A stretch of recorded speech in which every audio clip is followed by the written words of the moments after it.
Hi, I'm Jason Ward from MakingStarWars.net. Subscribe to my stupid channel, like the stupid video. This is Sketchy Rob.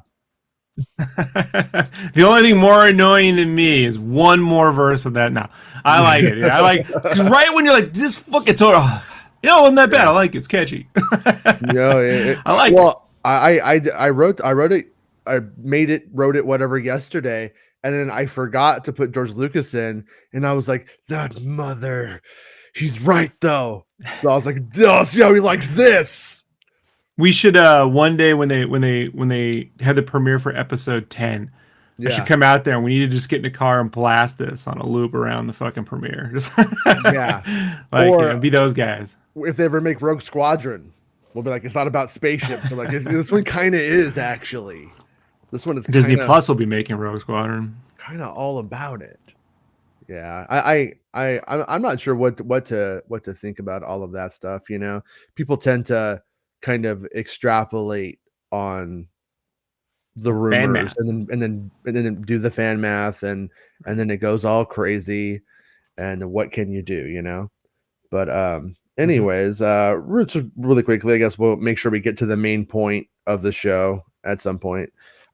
So I was talking to sources on the Indiana Jones thing, and I forgot to get the answer that I was actually seeking, which was, are they done? I ended up not going there in the conversation, ended up going somewhere else.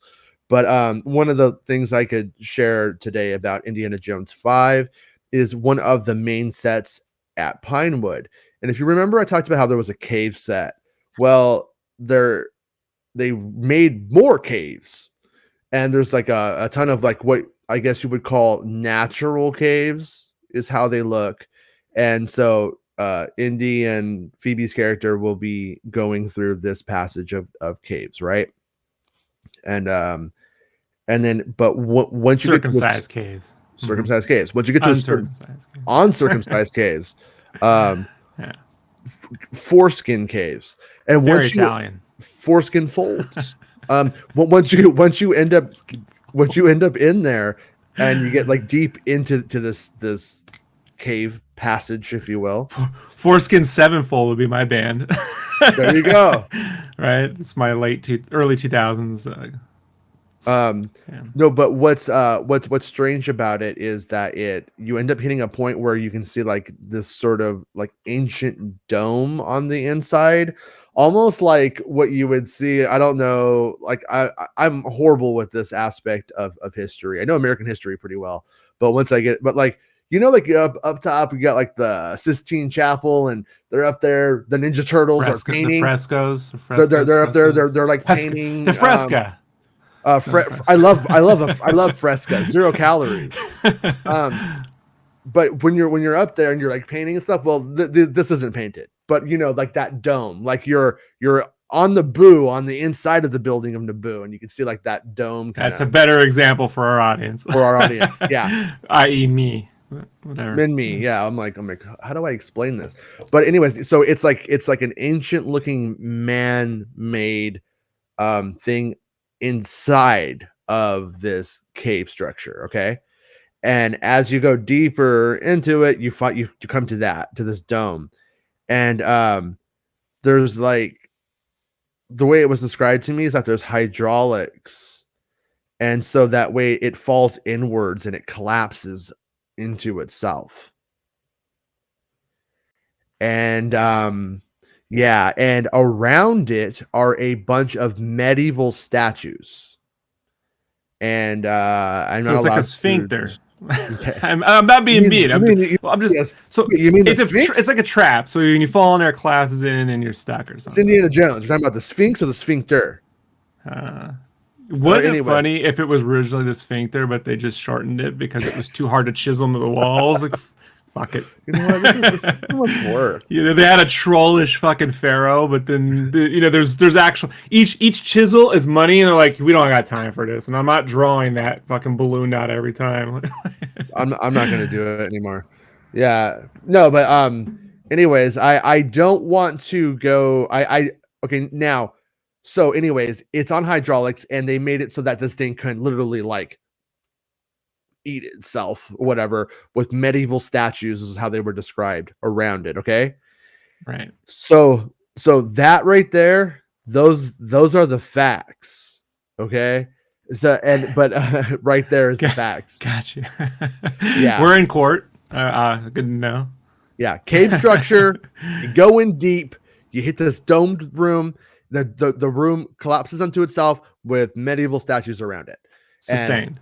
yeah, and I'm like, but the fan brain in me, with based off the spoilers that we hear, I'm like, is this an element of the time travel stuff? Like, is this thing going into itself? Like is this how they go back in time? Is it time travel?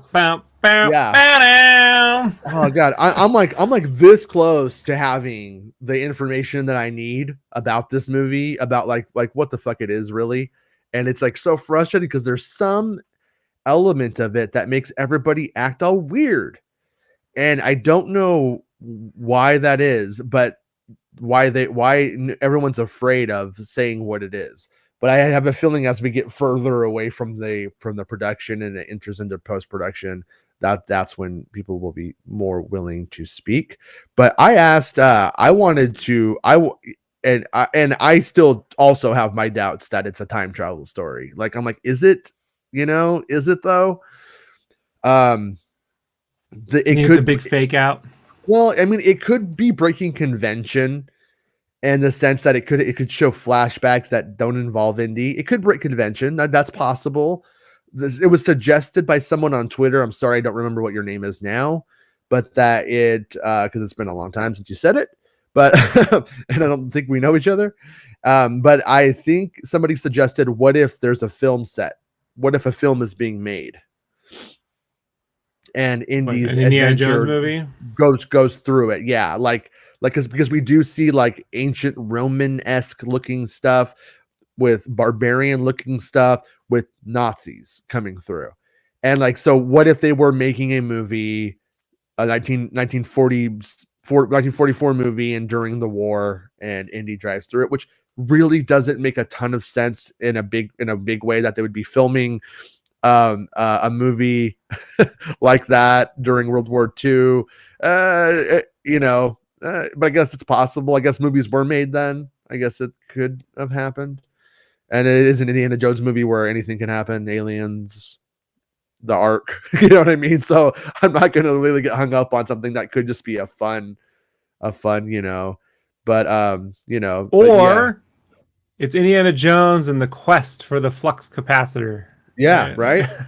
Well, I mean, yeah, I mean, Kurt assures us that it's the Die Glock machine, and or how, I'm not sure if that's how you say that, but that's how I've been saying Die Glock. That's a gun, dude. Die. Die Glock sounds like a cool character in Grand Theft Auto 6, right? Like, I think that's the German, Glock. I believe that's the Die Glock. Yeah, that's the German translation of San Andreas. I was gonna say that's the German fucking like crime dude who comes into town. You know, I am Die Glock. Jason Vaughn, I am here to kill you. My name is Die Glock. Yeah, that sounds right. Although in German you called it Wagner. Yeah, yeah. I mean, I mean, we have there is a lot of evidence of it being time travel-y. There is the appearance of that, and I'm just like one of those people who needs to be beaten over the head with a ton of facts until I accept like that's what it is, until I let my little Indiana Jones loving heart say yes for sure, you know, because it really could I mean, it really could still be something else. I don't know. But what if it's Mutt? yeah. Well, I Yeah. found it fascinating getting spoilers or covering elements of Star Wars versus Indiana Jones. I've always, and even Willow recently, it's like I've always wanted to cover those things. I've always loved those things. I've always had like a big, I've always had a big love for those Lucasfilm properties too. And you end up, it's so different than Star Wars. Like with Star Wars, the environment says so much. It gives like so much away. On Indiana Jones, I'm like, oh, they built a cave and there's traps in it one time, and I'm like, God, that's really like no shit. It's Indiana Jones, no shit. Well, had we had a description in 1983 Yeah, about Indy being in a cave that's all lit in candles and he has visions, we would be like, is it visions of the Ark and of the things he saw? And like, no, man, he's just fucking high on voodoo blood, you know? yeah. And it's like it goes on for about 15 seconds and then that's it. Like, but it is when you get those bits, you're trying to see what more you can read out of it. And there's no way if you got that scene out of context, you'd be able to piece together he drank voodoo blood and goes fucking nuts and turns into an evil Indy for about 5 minutes of the film. So Yeah, yeah. No, you're completely right. I mean, it's like even that one though was like what in the sense was cool because you'd be like, yeah, it's a mine.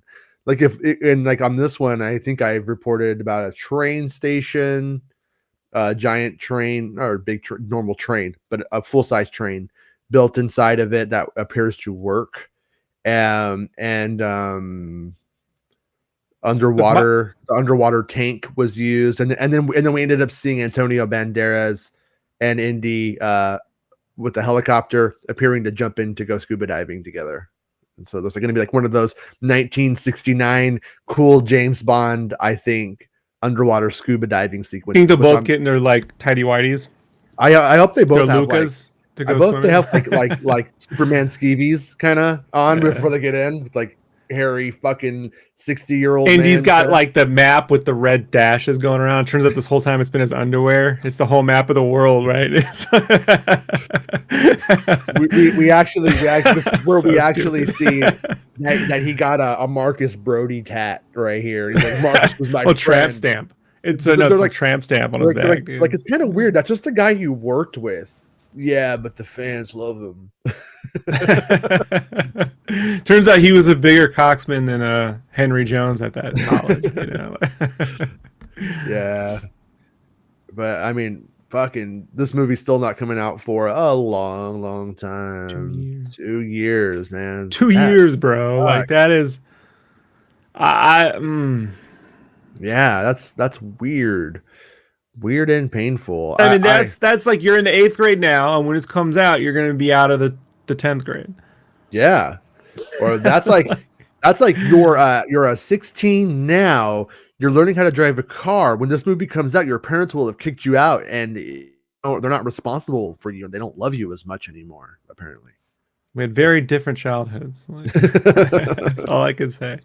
But yeah, man, I told you my dream, and it's not obviously, and this kind of should have been done for the 4th one. But my dream was Lucas would have somehow pulled his Lucas magic and made that alien thing really be the monolith. Because I just think Indiana Jones finding the monolith is the real, Yeah, like to pull out the archaeological object from films into his world is just like that's the thing, because that's where this thing is touched by creators of the universe and it had nothing to do with God, right? Like it's a different thing altogether. And so yeah. I don't get how they, in a weird way, like it's like Indiana Jones and the Last Crusade. Like when that one came out, it's like, oh, the Last Crusade from the Crusades, but also this is Indy's final movie, and you're like, well, where do they go from here? He could have been immortal, he didn't take it, like it's done, and then they go, okay, interdimensional beings, like, okay, so now he knows that, now he knows God exists, now he knows interdimensional beings exist. It's like where do you go with Indy but time travel in a weird way. Spider-Man spoilers. Indiana Jones just he puts the hat and whip watermark and he just posts them now. Yeah. That's what he's doing now. Yeah. Santa has liked the stupid video and liked the stupid channel and looks forward from hearing from my stupid friend. Oh no, sketchy friend, Rob. Yeah. Come on, it was opportunity. I don't trust compliments. right. Most people don't like critiques, but I'm like, at least they're being honest. Like, yeah. I mean, maybe they are. I don't know. Yeah, some people just want to be the conflict. They want the conflict, right? I'm the guy who hates everything. Like, but I haven't heard anything from this, from anything from you've reported on, which is really where I get all my indie news. Because I haven't heard anything though that makes me worry it's going to be a bad movie. You know, like that is the thing that you can, like when, as much as I enjoyed Batman Forever as a kid, when I was at Comic-Con in 1996 and they showed the concept art for Batman and Robin. Yeah. First I saw the logo pins, which I thought looked fucking sick. The Batman logo with the Nightwing and red going through. I'm like, that's genius. A logo in a logo? That's so smart. And then you get in there and you see the concept art, and the first thing they showed, man, in this room was this Warner Bros. Panel. The first thing they showed was snow bunnies. Mr. Freeze with these like busty snow bunnies. I'm like, his wife died. He laments what the fuck is that? That is one way to get over the loss of a loved one. Especially a mate, is to find new ones. Bro, like, so I just remember that panel, like it was one worst reveal after another. And you could just see whatever the last movie was, if you liked or didn't, this is 10 times worse. And with this, I haven't seen anything so far where I'm like, I don't really know. I was certainly when Kingdom of the Crystal Skull stuff was sort of leaking here and there. I mean, the premise was pretty well known early on. Oh, it was known years before the movie. Yeah, like when it was in development, hell, the premise was known.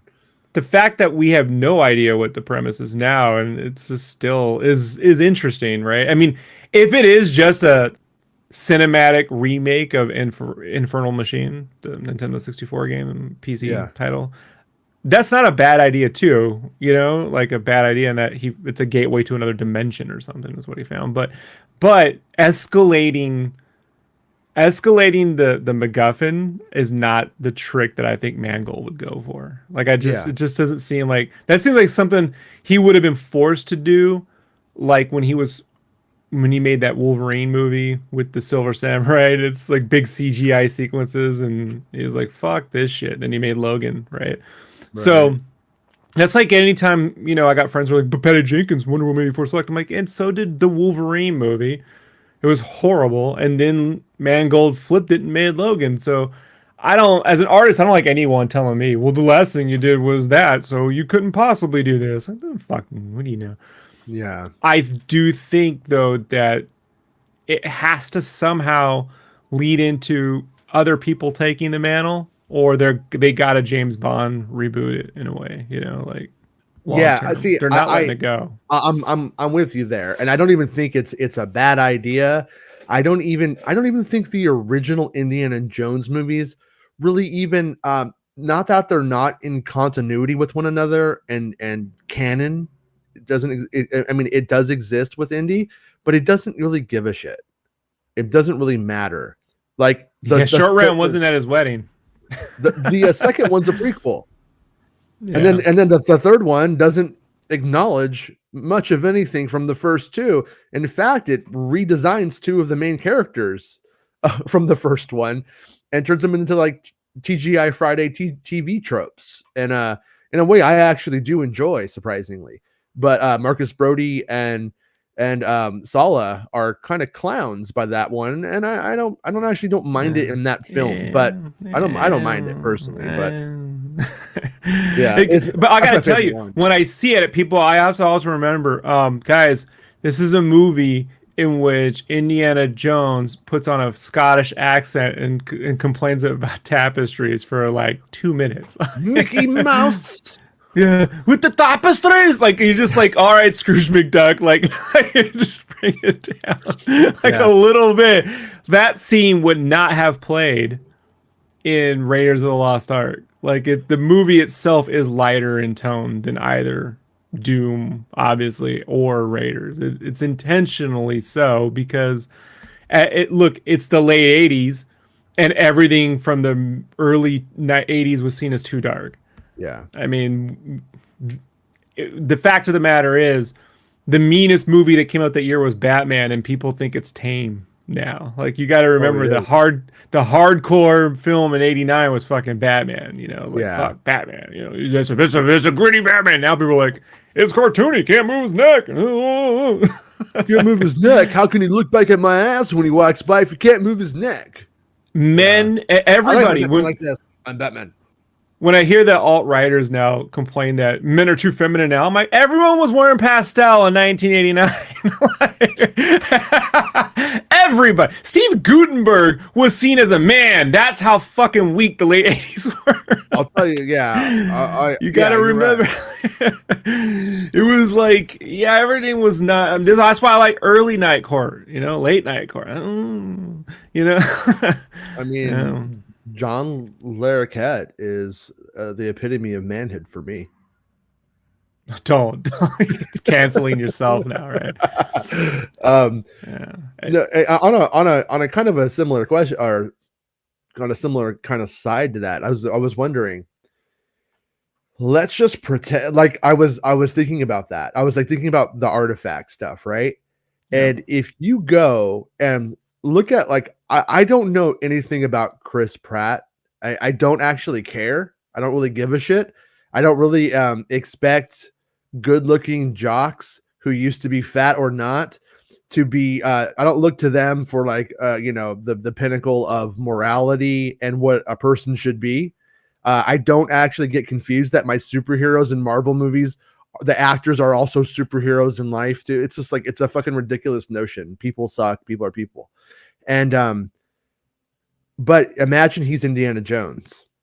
And now imagine he's going after the Staff of Noah or a religious artifact of any kind. I don't think you could do it today. I don't know if Disney can get away with it. Yeah, I don't know, man. I think it would be like the Fandom Menace going after Ryan Johnson, just from a completely different angles for different reasons. I mean, they even tried to really go hard on Indy 4 about the Russian stuff. Fuck the Russians. The Russians suck. I'm just gonna throw it out there. Not the Russian people, but the Russian government. They fucking suck. I think. How do I say this? Like. Disney isn't they tend to care the most about that Disney image when it comes to their like big animated things like like Dumbo's a fucking dark ass fucking film, dude. like not just the animated one. The Tim Burton remake is not. It's not a. Yeah, it's not a great film, but it's not Disney-fied. Everyone's having a great time. So I like when they smoke cigars. That part was cool. So I think. My stupid dog locked herself into the other room, and now she's yelling at me. But go on with your thought, and I will be right back. Yeah, they're most likely to make that the point of what colonial archaeology, where it's like, oh, we're just white people have invaded other nations and stolen their shit and taken it. Or I just don't think they're going to stay away from any particular object. So I just can't see them going, oh, that's off topic. I mean, if it's a staff of no, it's a staff of no. If it's whatever, I have no idea what would be in ancient China. UFOs. I just don't know where you go after UFOs, guys. Like, you've dealt with God and UFOs. It's got to be like, it's got to just be something that can help. Like, honestly, and I've said this since day one, I believe the only meaningful thing for Indiana Jones to be doing in 1968 or 69 is hunting down the remaining Nazis in hiding post-World War II. That to me is the only thing. Yeah, because Yeah, everyone's gonna be like, that's right. Now he hunts fucking Nazis and he puts them in a jail museum. You know, like it's the only thing I see him really being like. If you just look at the character and you look at it, what's the end? The end game. The end game is clean up the fucking mess of these motherfuckers trying to get away with genocide. Like that's okay. How about this? How about this? Indiana Jones, Whole Great Adventure. They don't really tell you what you're doing the whole time. grain. The characters are going back and forth, right? There's like some element that you don't know. At the end, it is a time machine, and they go through time, right? And then what happens? You see a cradle. Then you see the hat. The hat comes down. He looks down, and there's a little baby inside. It has a little Hitler mustache. It looks like Calista Flockhart and it dances. And then we just see Indy's hands going on to the baby's neck, and he starts to, he does it, and he kills baby Hitler, and he kills every Nazi ever. And then at the end, he picks it up and he punches it. He does one Nazi, and then he's all Nazis. I hate these guys. And now you know what Taika pitched Disney. But then he fades away. He fades away because now he fades away. He completes the loop. Yeah, but he did it. He fucking did it. I almost tried to do the Indiana Jones theme, but then my mind flipped to the Last Starfighter theme. Fucking ridiculous. Right. Like, dun, dun, dun, dun, dun. That's not it, Rob. Oh yeah, shit. Damn it. Yeah. I watched the Red Letter Media Enemy Mine special yesterday. And, not mind. Mine. I know. Enemy Mine. The kid, I was like, "Is it Mind? Why is it Mind? No, it's Mine." I'm like, it is an odd name. But they bring up the fact that it gets kind of confusing between the aliens, the guy from Last Starfighter and Enemy Mine kind of look very similar in a way. Oh yeah, Griggs, I was like, Greg yeah, or whatever. I could totally see that. Those guys do look kind of the same. But again, mid '80s. That was the hardcore movie where a male alien gives birth, it's Baby on Board. Like, gotta remember that, like, the Baby on Board. Once those Baby on Board stickers happened, and the little Garfield like stick on the back of your window thing, '80s culture was late '80s culture was the opposite of early '80s. Hoorah! Let's go! We're America, kill the world. It was very, very tame. You don't get that, like, we blow shit up America back until Desert Storm. Yeah. There was a period of like, oh, it's all going to the yuppies and everything's weak sauce now. That was that era. I mean, Married with Children was seen as like the Pulp Fiction of television. You watch it now, it's clearly just a giant goofball comedy. There's nothing even remotely, any of the first season. You had like idiots like Pat Robertson and those people going talking about how like the Simpsons were turning us into little monsters, and then eventually, like, to win an election, some politicians were like, "Oh, I always watch The Simpsons with my family, but she's just like us, but really rich and doesn't really watch the show." But we love that. We love that he said that about it. And then this once that kind of happened, I feel like that's when it did lax up quite a bit. On that front, but people do forget. I mean, Indiana Jones has always sort of been, since its midpoint anyway, mired in controversy. Like the PG-13 comes out of Temple of Doom, walking Jaws that line. PG, right? I think so. Yeah, I don't know. I don't know. I feel like Jaws was rated R. They had a naked lady. No, I had a naked lady. Didn't it have a naked lady in it? Huh? It has a naked lady in it. She's in the dark. Yeah, but it's no. All right, that's why all the kids could go see it, man. I'm gonna look it up. No, but Star Wars Santa was like 70 when that came out. He'll know. No, he was 340. Okay, wait. Well, come on, iPad.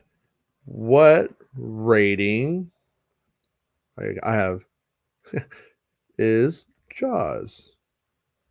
Let's see. I just joined. Okay. Jaws is PG. It's a blockbuster. It was the first PG. Blockbuster. It's not it had a naked lady in it though. But bro, a man got eaten alive. It was PG. Like, Yeah. that's what I'm trying to tell you. Like, Yeah, it no, was. But after they rip a man's beating heart out, show it to him, and it burns in fire, and they're like, yeah, maybe we need like, or Poltergeist where they rip their face off, right? I never had ratings enforced on me one time as a child. Not until I was 20 years old and I went to see the South Park movie. That was the first time I was ever like carded to see a movie, and Blair Witch Project. But that was, I think, that's more about, funny. Well, for what? We're about to promote. This is real, you guys. Remember, like I saw Blair Witch early, and they were Blair Witch like, is tamer than Scooby-Doo, the movie, with the James Gunn one. Like, seriously, there's nothing that happens in the Blair Witch movie. It's, although in the Army when that came out, we were downrange in Gießen. Yeah, we were near Gießen. Anyways, there's I'm sorry. Training range. Dog problem again. She is out of control today. I apologize, but we named the dog Indy, so.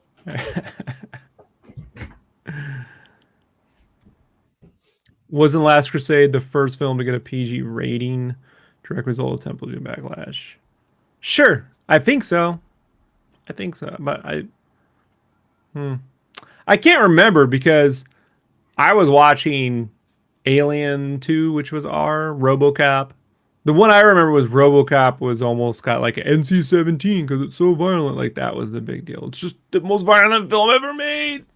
RoboCop. Like, now you watch, you're like, yeah, it's got some harsh moments, but it's mostly a tension issue. It's not the gore, right? The RoboCop's a product of like when was it the dad from 70 Show when he goes boosh, you know, like that's more of like a tension issue than I mean, there was way more gore in those horror films. All I'm trying to say is the reason why Last Crusade and these things are tamer than they ever were. Jones. Was all these guys already had kids, you know? The problem, watch, Jason can't hear. You got to get a thing in the ear. The problem I can't hear is all these dudes had kids by the end of the 80s, and they just wanted to make tamer films, you know? And as the kids got older, they made tamer and tamer films. That's about it. Yeah, I would also probably add into that if I followed the conversation, which I think I did. I think like the rise of conservatism in a certain light, like in the media way, had really sprung up around that time too. And then they would really push that stuff really hard. They would just find things like when like Rush Limbaugh showed up, he would just beat up on the big Hollywood movie of the time. And ladies and gentlemen, I'm dead. You know, like I got to be honest, man. I was so happy the day it happened. Fuck that guy.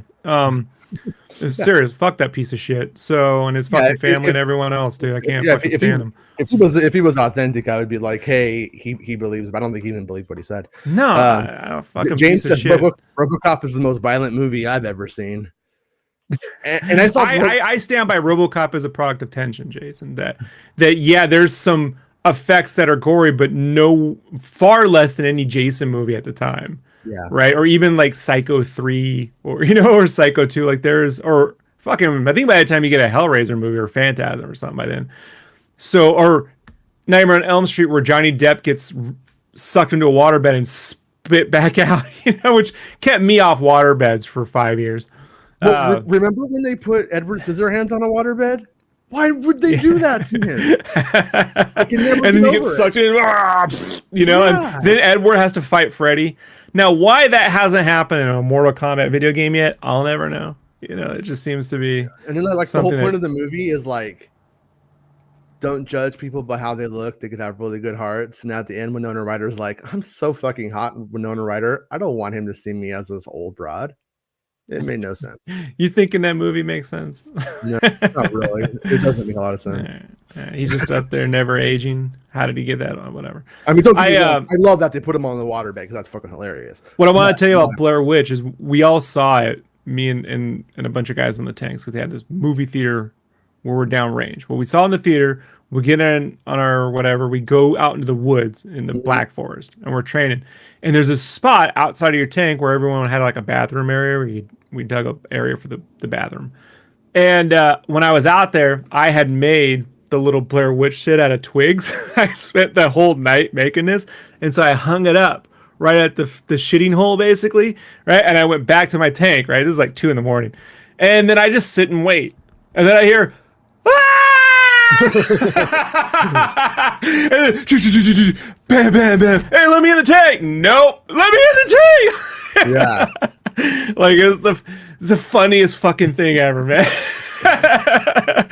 It's because these dudes believed it was real. Like, Right. I do not know why, but yeah. Yeah. No, even when I saw it at the Irvine Spectrum. That was the only place that you could see. No, it was at the Block of Orange.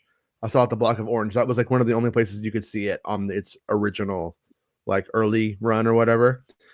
And yeah, it was so obvious at about 5 minutes into it that this was like cinema verite was not really found footage and stuff like that. But once again, people don't really work that way. I wanted to ask you. So on Friday, we're going to have the Disney Plus day. There's like comments going around like, yay, going to steal the show. And it's like, of course it is. No shit. Right. I mean, at the end of the day, depending on what audience you're talking to, I mean, I've been to enough D23s to know that there were people crying because they brought the original desk and the Mary Poppins and shit. Like, Mary Poppins, and then I didn't even go see the movie. I didn't even go see it.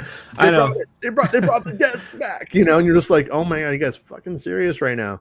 And but anyways, everybody likes something. Disney's bigger than Star Wars, but in terms of this aspect, nobody gives a shit about any of that. Like Star Wars should almost have its own Disney Plus day, to be honest. No, they're gonna give it all away. They're gonna let you know everything they're doing for the next 20 years. All the X-Men are gonna be revealed. All the Fantastic Fours are gonna be revealed. All episode the episode remake of 1, 2, and 3 is gonna be revealed. The remake of the sequel trilogy is gonna be revealed. Yeah. Like I just the theories whenever this happens it's just a ridiculous. They know no bounds, right? Like all I want to know is, are we gonna get all of the episodes of Married with Children remade as an animated series in the Electric Tiki style? Like if and they bring Bob Camp back from the Ren and Stimpy cartoons to help direct it, and that's all I want. Everything else is negotiable. When it comes to like Star Wars stuff, like until it's being filmed, like you have to have this like even then attitude that it's well even then. I only know of one thing that ever started having stuff built for it and then was canceled. Kenobi. And which was told was the Mos Eisley movie. Yeah. Kenobi. Okay, Mos Eisley movie. What if that could have been the same? For all I know, that was actually Kenobi. You know what I'm saying? Like, right. Like this stuff, it gets weird, and there's different levels of things, but everything Kennedy works on is being canceled. So they're canceling Indiana Jones, they're canceling Mando 3. I know. Book of Boba Fett's canceled. It's not even coming out. They're fucking they're trashing it. Like, yeah. I mean, it's pretty funny because like I don't even really care if Kathleen Kennedy's there or not at this point. Like we're coming to the point of like pretty much like 10 years of her, and it's like she's set it up. Okay, so if she moves on, I don't care now. Like we'll see what happens. But it's just really funny because the choices of this, who's coming back to take it over? John F. Kennedy Jr. with Rick McCallum. That's where he's been. Yeah, no, it's John F. Kennedy Jr. Republic reviving him. Yeah, the Kennedys are going to run it forever. Like, yeah, makes sense. No, but anyways, the stuff going on with like Rogue Squadron was actually like really set into motion about 2.5 months ago, where the choices were being made and stuff like that. And it's like pretty funny because when you see people talking about it, they make it sound like, as of October 31st, Halloween, Kathleen Kennedy had her Lucasfilm president badge ripped off, and she was grounded. She can't fly the Lucasfilm plane anymore, or something, you know. I love how committed they are to nonsense, because I couldn't dream this shit up. I say a lot of stupid shit, but that stuff is like, what? I don't even know if it's funny. It's a form of Kaufman-esque performance art that is not intended to be funny, nor true, nor fake, nor, I don't know. Like, there's some weird thing to it, you know? Yeah, it's weird to me to watch wrestling and then you never get the wrestling. It's like, what are you doing? Like, that is something. What if we just do a wrestling show called Kayfabe, and it's just the shit talking, the shooting? Yeah, right. Me and New York, but no wrestling. That we're gonna beat each other's ass all day. I'm gonna fucking get you, man. I'm gonna fucking kill you, and then we never fight. You know what I always thought would have been fun was you could do like a low budget wrestling show, right? Where we come on and do characters and we shoot, and then we just get the toys and we take our hands and just fight with it. You know, like, you remember like the WWF toy commercials where they take the figures and sling them across the ring? Go, like, you just have the action figures fight it out, and then you go back. Favreau's gonna put your ass back on Skid Row, stuff like that. Yeah, that's. And then Kennedy's like, "Oh no, brother! Oh no!" What if she's more like Ultimate Warrior? She's like,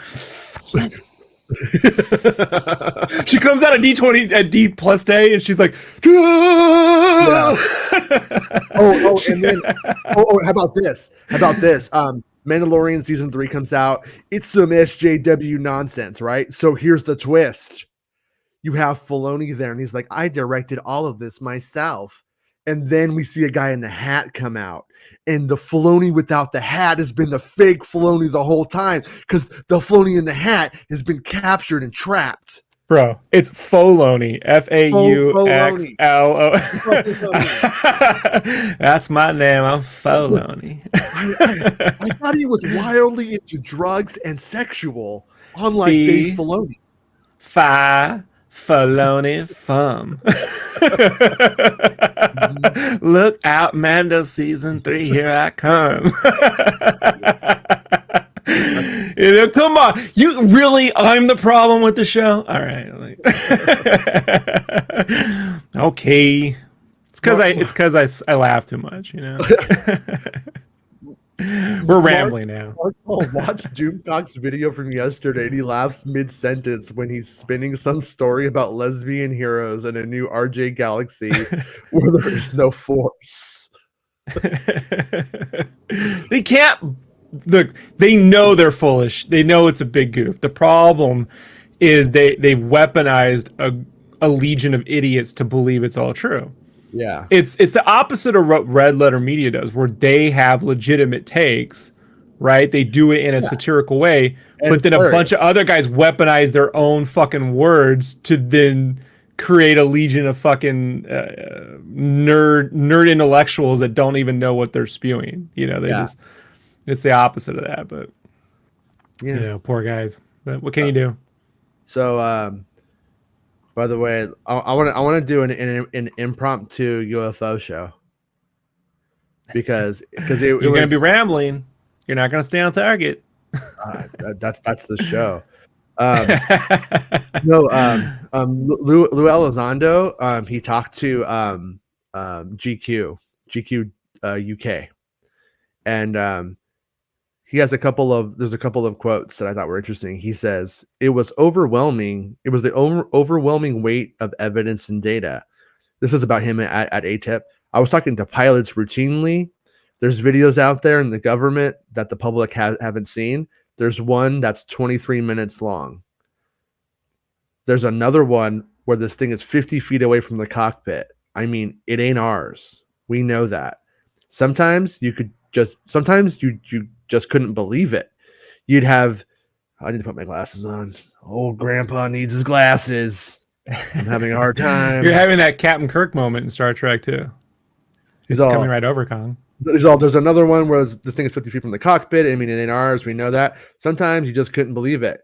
You'd have you'd have 7 or 8 incidences in a single day. So 7 or 8 UFO encounters in a day. I get these emails from an admiral or a ship's captain saying, Lou, what do you want me to do? I can't keep people below deck forever. These things are swarming my ship. They're all over the place. That's tough. I kept promising the cavalry was coming and I'd answer for them, and the cavalry never came. Senior leadership didn't want to deal with it. So I just thought that was like kind of a really succinct way of what he's been saying for a long time about like why he left ATIP. Well, there was a grip of documents that came out last week that was from Iran, and it was, a bunch of their UFO reports over the last 20 years internally within the Iranian government, right? And you can go, well, it's fake, it's not fake. I'm like, it looked like standard military stuff where they weren't like making outrageous claims. They were just stating we had this issue, we had that issue. And one of the issues is the ships have fired upon or damaged or wrecked planes with fighters in there and soldiers, and that they were legitimately worried about what that is. How is that? They were concerned. How are the Americans doing it? What's the point of this if the Americans are doing it, kind of thing? Like, it was a genuine question. What would be the why do that and then keep their normal spaceship, their normal aircraft? Like, doesn't make any sense. And what can you do about it? And I think if we figured out a long time ago that interacting with them just gets dudes killed and then they have to explain to their families, they're just like, stay the fuck away from it. You know what I mean? And don't talk about it, Yeah. So it was basically it. Maybe, I don't know, man. I told you, I get the only thing that I told you I don't fucking enjoy is the conversation about the lizard people and shit. Cause I just think that's it's funny. So Somewhere in the Skies did this interview with Aaron Gulius, who's had a podcast for the longest time and teaches at a college, which I always found interesting because my original last name before I was born was Gulius. Okay. So it's not a common name you get from people, right? Like, so Rob the Ghoul. Yeah, Rob. Yeah, no, don't get me started. So, he's definitely like one of those guys that goes around and did a pretty good job of finding out the ears of ufology in terms of reporting. So he starts with what kind of reports or abductees or anything, what were the stories like in 1952 to like here? And then clearly there's a shift where then they go from like all the reports are from like these aliens are from Venus or they're from the moon or they're from what we know about the universe until the 60s, and then it turns into, well, the government's just covering it up, and then it turns into this other thing. And now I believe the majority of these arguments about the lizard people thing is just Alex Jones coast. It's a result of Coast to Coast AM and Alex Jones, for too many years. Yeah. Meanwhile, when you have legitimate military saying we're encountering fucking weird shit, and we have for the better part of 50 years because they're not fucking drones, and soldiers probably have died trying to fucking like mess with these things, and and they've held that up. That to me, there's stuff in here that we'll get to in a second that touches on that. And I told you the way I experienced this in my own family was just when my uncle was in charge of his job in the Air Force was those sensors. There's these sensors that can set off ballistic missiles. Okay. Mm-hmm. And these rabbits were out messing with them and setting off fucking that opening to war games.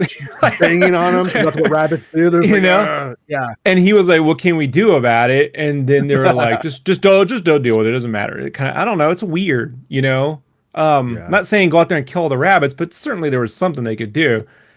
And then he went and ignored his chain of command and wrote a letter to President Carter. And then that got him in a whole bunch of shit, because you can't be writing about. He's like, damn it, I'm a peanut farmer. What do you want me to do with this?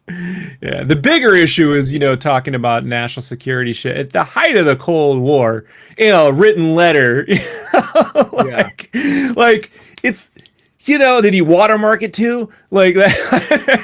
That's really smart. Oh, I know what you're doing now. I caught on. So they were real sensitive about that shit. And I think maybe now, because of the majority of our combat is maybe drone based, they're less sensitive about that stuff now, you know? But nobody wants to go to jail for not informing their fucking families with the giant class action lawsuit from all the fucking people. And they're going to be white, wealthy families mostly, you know this, who will form together and go, we were lied to about why our husbands and wives have, did not return because UFOs murdered them, and they fucking just lied about it forever, you know? And that's a whole problem no one wants. And I believe, like with the Kennedy papers, the reason why you don't get that isn't because there was this grand conspiracy to kill Kennedy. It was one fucking dude. The problem is he probably had a CIA handler. If you look at how the FBI was involved in terms of handling Timothy McVeigh or anything else, just nobody wants that fucking shit to come out, you know, because they don't ever want the side effects of, well, you were talking to him, so that means you're responsible. Oh, like, no one wants it. The agent that they had, or the informant, was a friend of McVeigh's, one of his friend's girlfriends. Right. And she would, every time they would break up, she would become an informant. And when they would get back together, she would stop reporting. How was that not in like a Sons of Anarchy or something? Right? Like that should have been a reoccurring girlfriend character who goes on and off the tipster, you know? Yeah, pretty much. The tipster take. That is a great, that's a great arc, right? That's a good character. Oh, I love that. Right. So anyways, GQ's what else do you say? Yeah, GQ's all. Let's talk about crash retrievals and debris. Do you believe we have recovered a craft? And then he says, I have been told, and then he does this whole I have to be very careful thing. It's like, okay, we get it, Lou. Just be careful. Don't say that. Kind of a dramatist. You've been so careful so far. I know it's so weird. It's like well, we'll get into it. What I have said is that, in my opinion, my belief, a strong belief, hint, hint, a strong belief, hint, hint, that the U.S. government is in possession of exotic materials associated with UAPs. That is all I'm allowed to say. But that right there is him literally, if he's not a grifter and not lying, which it doesn't seem to be the case. And you know, but I find that part super, you know, super fascinating, because all of the stuff about aerospace and stuff like that. I was going to say earlier on, I think that's more of the issue. Is that they have given pieces of things and artifacts that they've recovered to aerospace companies to give them an unfair advantage, and not to all of the aerospace Bob Lazar companies. was like, yeah, no shit, you know, like yeah. Are you telling me that they have recovered materials and they're not telling anybody, you know, like yeah, I mean, that's, oh no, I didn't know that. Yeah, thanks, Lo. I think I'm under the impression that you can't really sue when you're a soldier. You can't really sue the government. Isn't that a their thing? Families could, though. Families can sue on their family. Yeah, they could, because they could if they were lied to, and they could say, well, it was under national security, but they could sue to get the things released and then bring out names. Nobody wants to take ownership. Yeah, you know, and the case would be made because they want someone to go to jail over it, you know, and who's going to go to jail over it? Well, everyone's dead. Someone's head will roll, bro. Like, yeah. And if it were, I hate to say it, but if it were a bunch of like nothing, you know, kids from the sticks of Kentucky or the southern part of the country, they wouldn't give a shit. But these are officers. These are educated white males, majority in their family. I'm telling you right now, they do not want that fucking nightmare scenario, you know? Right. So they go on to ask, do you believe organic matter or beings have been recovered? And then he says, I am respectfully going to pass on that question. There's a couple of questions that I'm not really at liberty to discuss, and that's one of them. And usually you would think he would just say, we had the technology to bring ET to go to ET's home, but we deported him to Brazil. But I'm gonna but I'm gonna take the other angle on that. I'm gonna take Trump did what? He put ET in Brazil, and he got COVID and he died. So sorry. Wait, E.T. Oh, Eddie Torres from the Cheech and Chong movie. Remember that ending? I was thinking Enrico Torres. Yeah, remember that one Cheech and Chong movie where they promised people come at the end and it's Eddie Torres? Yeah, that was hilarious. Yeah, I do miss those films, right? Me too. Like, they're fun. I feel like if you have Russians and Americans who are both wanting to capture these things, I do think that it would be in our best interest of national security to pretend like that maybe we have. Even if we haven't. So I don't think that's the only thing on the ship that we could use was a lightning port for our apples. They got that right. Like that's that's how we were able to upload Doom. We played Doom on the ship. That's what we did. He doesn't go as far as he does on Kurt Jamingle's show, where he's like, "There's things inside." He says they're intelligently controlled for sure because they're responding and reacting to our actions. This is as opposed to stupidly controlled, like Ren and Stimpy. Yeah, this is powered by the stupid.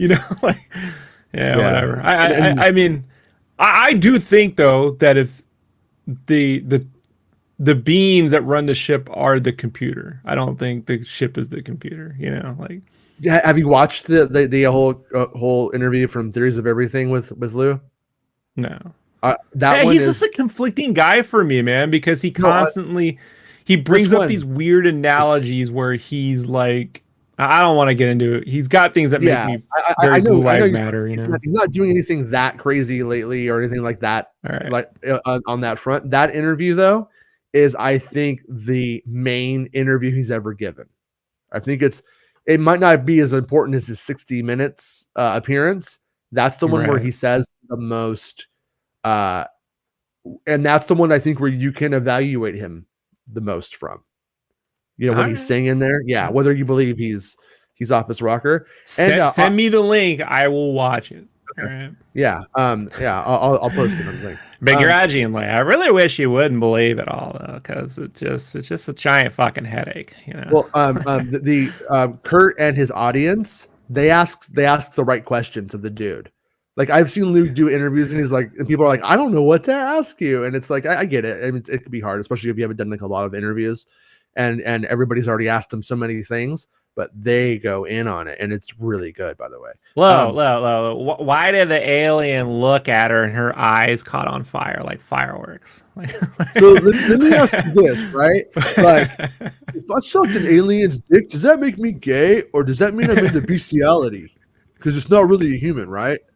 Can you tell me that, Lou? Welcome to jokes on Twitter in 2009. Like, jokes that will get you canceled in 2022 that I'm still making.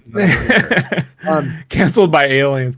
I do wonder though, like, what was Lucas thinking when the alien looked at her and her eyes like, that's such a weird Raiders ripoff at the end. Wait, what?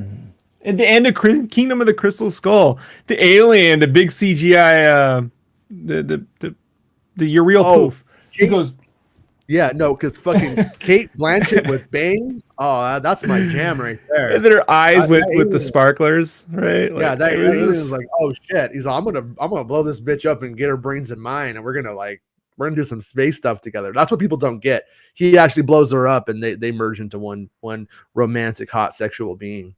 I don't get the point of that. If you look at aliens, you'll spontaneously combust. Okay.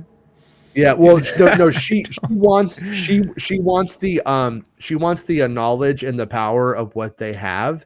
Indy knows mankind is not supposed to deal with that kind of shit. It's back to Indiana Jones Part 1. And that's what I'm saying. Like we blame JJ for Force Awakens. I want to know it all, and then they give it to her. Her little brain can't fucking take it. There's too much, and she blows up. It should have gotten big like a Jiffy Pop, and then it just, like that would have been. Dude, the princess. You don't do that. And her head just gets bigger.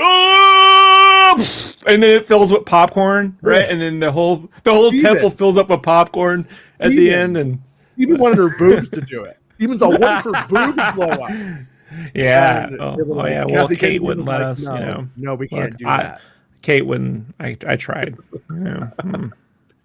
So she took all the fun out. So GQ says really So if pulled a you see a Marsha. UAP moving left to right, it's not flying left to right, but it's bending space towards it. Yeah, we know, Bob. Look, I already told you this in 1989. Exactly. I No, told that's what I you. love about it. It's all correct. Right. Current hypothesis is that it creates a bubble around it, and that bubble is insulating itself from the space-time that all of us experience. And so therefore, the way it experiences space-time within the bubble is fundamentally different from outside the bubble. So that not only is an Elizondo endorsement of Lazar, but also of Tom DeLonge's thing that everything outside the UFO is slow and seen in a different color spectrum as well. Well, I mean, Lazar would say that it has these three emitters, and when you point the emitters, it bends gravity, it warps gravity, and then the ship. But on Earth, it's unstable because the gravitational pull is always fluctuating, which is why it looks erratic on Earth. But out in space, that's why the disk rotates, and the emitters focus, and then the ship falls through gravity as it bends. Yeah. Right? No. Yeah, but don't believe anything I have to say because I wouldn't. They asked about the presidents. I don't really care about the presidents because I honestly don't think a dickhead president would know what to do with the information if they had it. Obviously, for the most part. Catholic Church live stream tonight. I like that. What's that? Yeah. Dickinson writes, Catholic Church live stream tonight. Hands off. Yeah, no. It's no. I find that stuff fascinating. I mean, like on a complete side note, I cannot be the only one who's ever thought of this stupid connection, but me and my son were talking about UFOs the other night. We went out, we're doing the whole stars thing, looking at the stars, trying to find UFOs. And we started talking about cattle mutilations. And I'm like, that's one of the weirder, creepier things about it. And he said, can we go look up some? And I'm like, okay. So we go look it up. And boy, is it more graphic than it used to be when they showed it to us on Channel 11 in the 80s. That shit is creepy and bizarre. And because Linda Moulton Howe and them actually would go to these places, and when you see the incisions, you're like, who's doing this in the middle of like 13 gallons of blood are just missing from it? It's super weird. It's super weird. But I guess if they did it somewhere else and then returned it, but most of the times you're like, that couldn't have happened, it seems like. But anyways, I pray it's not real. Let me just tell you, when it comes to cattle mutilations, if you're a praying man, and I'm not, but I will in this case, I pray it's not real. Well, that's where I'm going with this. Is we used to sacrifice cattle and shit to gods. Walmart? Did we just see this shit happening and thinking that's what they want us to do? Thinking that aliens? Yeah, I've never put that together until now. Why would they sacrifice the calf? And then what if it comes from them knowing aliens were doing it? So they did. Son of a bitch. Right? That's what I was thinking. I was like, maybe Indiana Jones is tracking down cattle mutilations and shit. Like, he started about 4 years later after this movie. So, yeah, but I mean, it is a wild. They drain the blood, and I need it to live. Yeah, I mean, I'm gonna be young Indy. Because a lot of religions are gonna have to start doing some adaptations here if they want to see. They're gonna double down on flat Earth theories. That's what they're gonna do. Like, I don't know. I think the Catholic Church may be going and are about to try to co-opt this as being a natural occurrence. In our universe. The Catholic Church, not in America, but whatever's in America, just assume it's gonna get dumber and dumber. Like, for sure. I mean, I had this fight with a religious family member recently where I was like, by denying science, if you believe in God, then by denying science, you are literally saying that what God has created is a lie. So what you're doing is, by its very essence, blasphemous. They did not like that, but to bring up Boardwalk Empire, it's in the first or second season when Mike Shannon's wife wants to have a baby, but she has a medical condition, and he goes, if God wanted us to have a children, we'd have it together. And she goes, if God wanted us to die of pancreatitis, he wouldn't give us penicillin. And he's like, do you want to do it? Question. No. Okay. I'm Zod. Why? Does Mike Shannon have Popeye mouth? Have you noticed that? Did you ever see that? I am Zod. You see that Funny or Die video where he reads the sorority sisters' fucking messages? Yeah, it's great. It's fucking Yeah. so good. Oh, I love It's so Mike good. Shannon ever Me since too. fucking 8 Mile, right? Like, Yeah.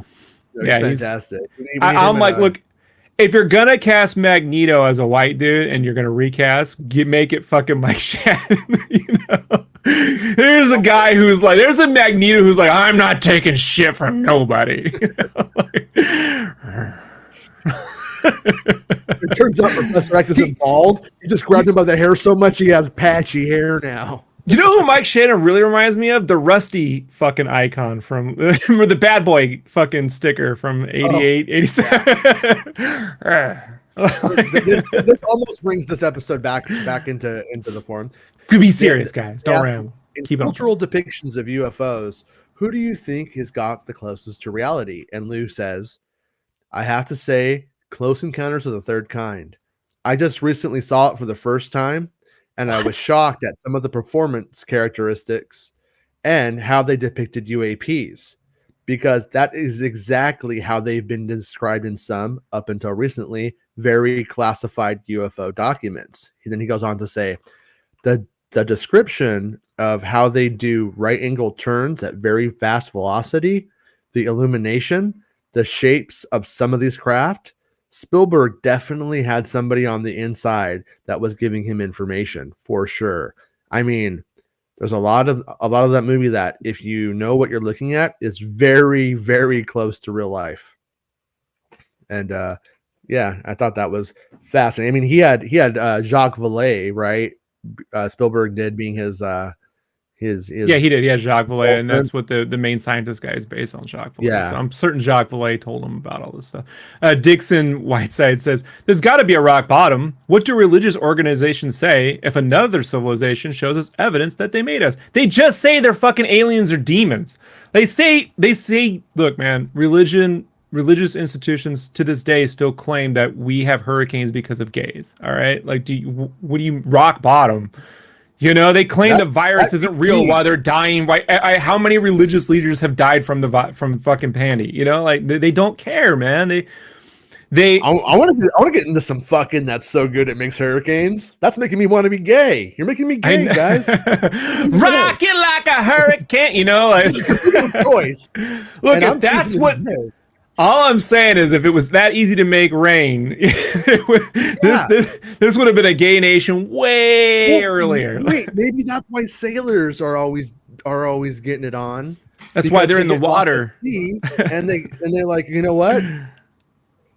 Listen, this is weird, but I'm gonna need you to give it to me hard because I'm thirsty. Look.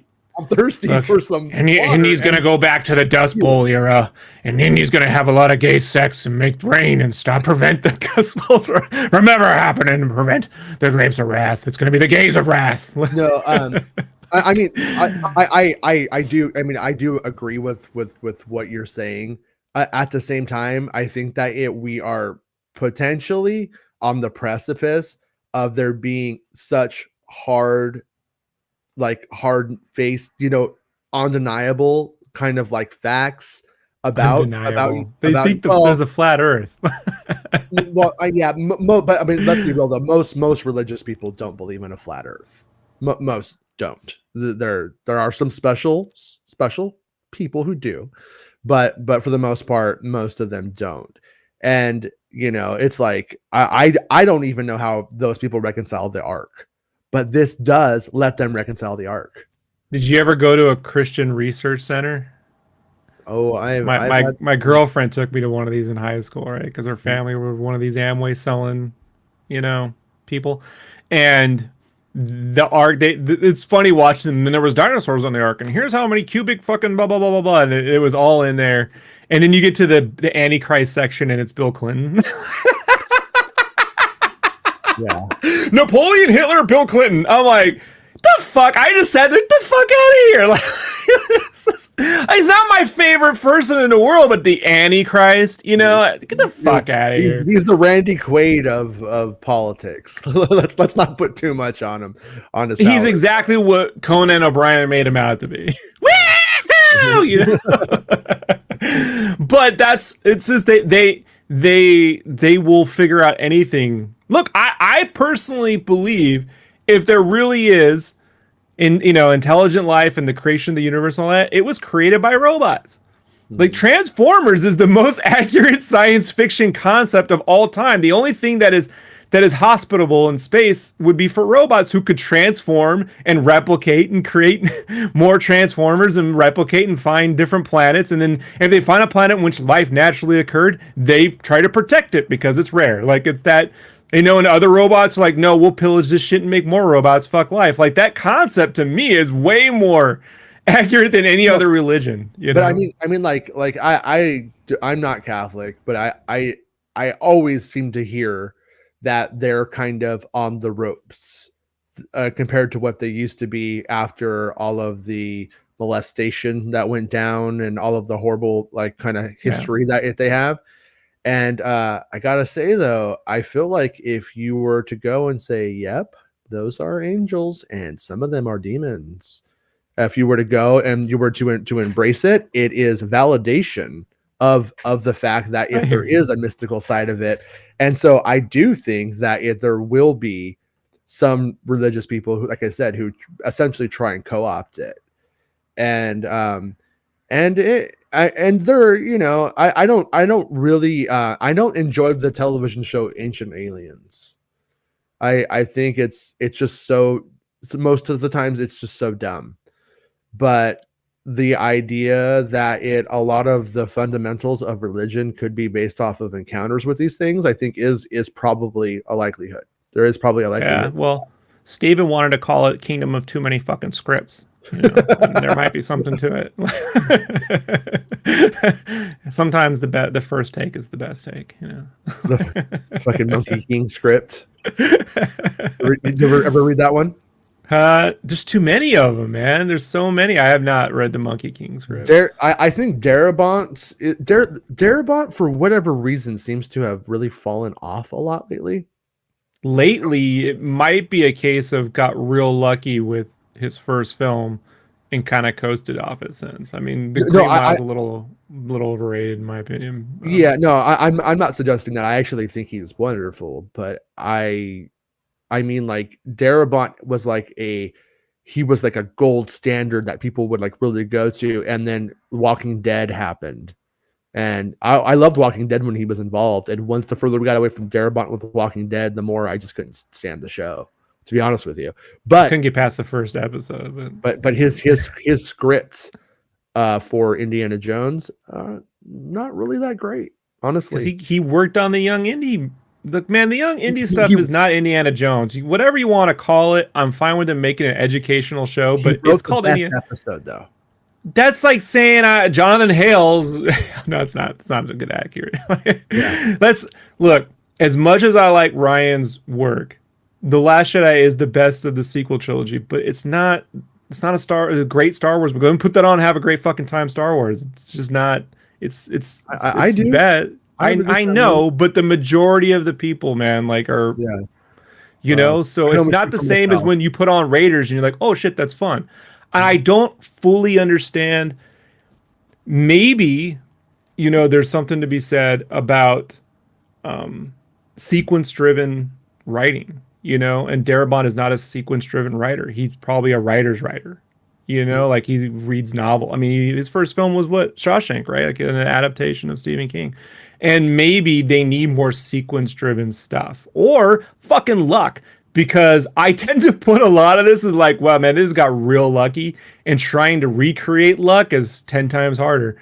Like it can be done. It's just it's super tough. But I mean, I think that we might be mischaracterizing the goals and aims of Young Indie. The goals of I get it. Was to educate, edutainment, if you will. But his episode, Phantom Train of Doom, which I believe he wrote with Carrie Fisher, it's fantastic, and it is more sequence driven actually than the most of the show. Yeah, but that doesn't say a lot about it being a sequence driven piece. You know what I mean? No, I mean like it's fine, man. It's like when you have a show called Nightmare on Elm Street and it's not really about Freddy, then I'm like, why did they do that? It was a popular thing to do, man. I do not know why. Yeah. What? Where's Jason? What the fuck is this? Yeah, it's an antique shop and these things are cursed. You're just like, fuck this shit, man. Where's the mask? You put on the mask. I thought it'd be kind of like when I was a kid. I was like, and they find the mask and they put it on. And they become Jason for a while, and then they take the mask off, right? Like it just could be a haunted mask that makes you Jason when you put it on. I couldn't believe that they would do that. I was like, they cannot be this stupid. And I would watch it thinking that it was going to finally be the time he wears the mask, that Jason's in it. But whatever. I also got in trouble for calling the Freddy hotline, and it was like $16 in 1988. I had one of those like YouTube channels that has those 80s commercials that loop. And my wife saw there was a Freddy fucking thing, and I'm like, not only was there, my neighbors got in trouble for calling. I got in trouble. That's what I'm saying. I called that. Yeah, you could call them. There was like different stories that you could get that you were told. Different Freddy stories. It was good. It was good times. We actually anyhow. 976 numbers were a good time. Remember 976 Evil? Yeah. The fact that we even remember 976 is dating us quite the ways, Yeah. So yeah, I remember all of those 976 things. I've never had the only one I ever called was the Nintendo Power Game Counselors once.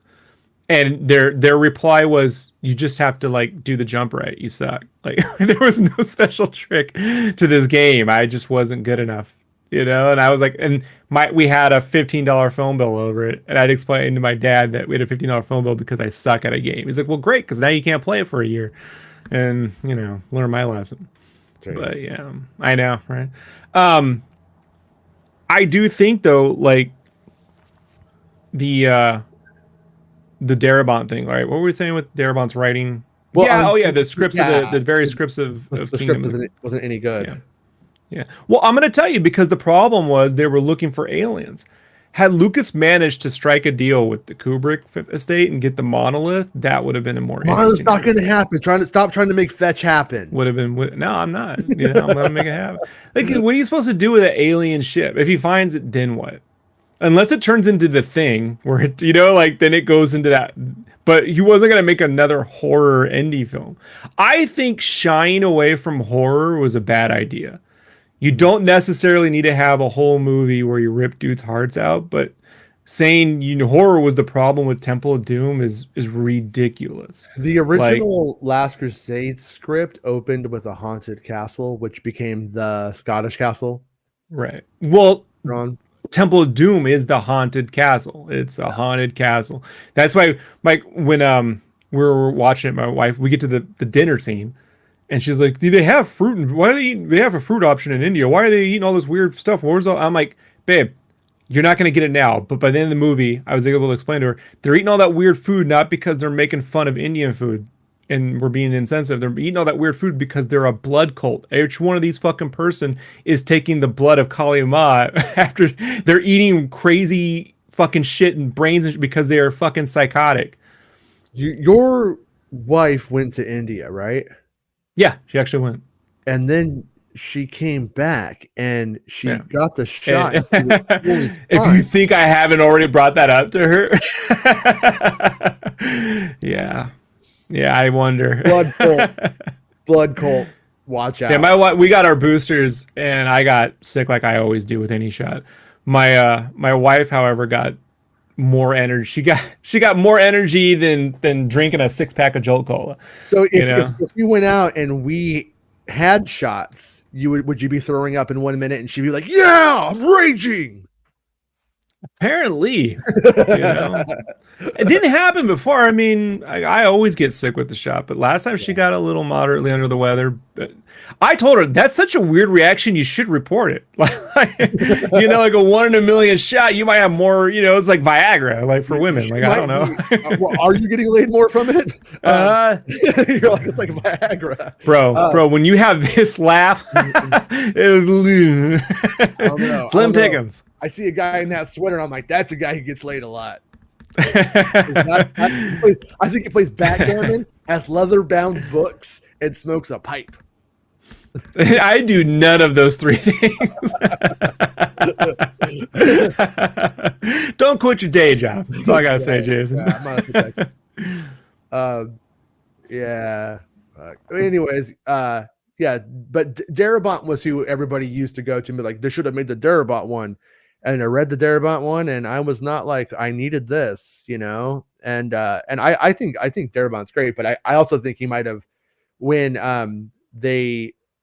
he got into a tiff with them over Indy.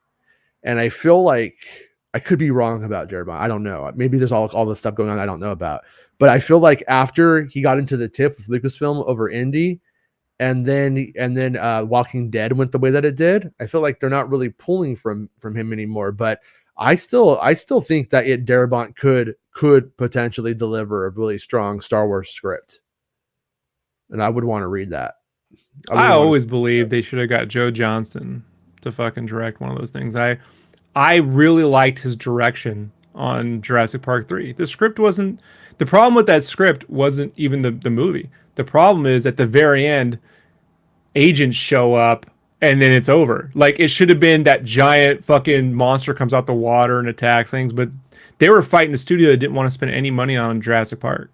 Yeah. Like that's the hardest part about that Jurassic. That third Jurassic Park's way better than 2. Oh, it's way better than Jurassic World in my opinion. I think it's the second best. I think it's the second best Jurassic Park movie. I agree with you there. But he's a weird filmmaker in that like I really like Rocketeer. I do like Rocketeer.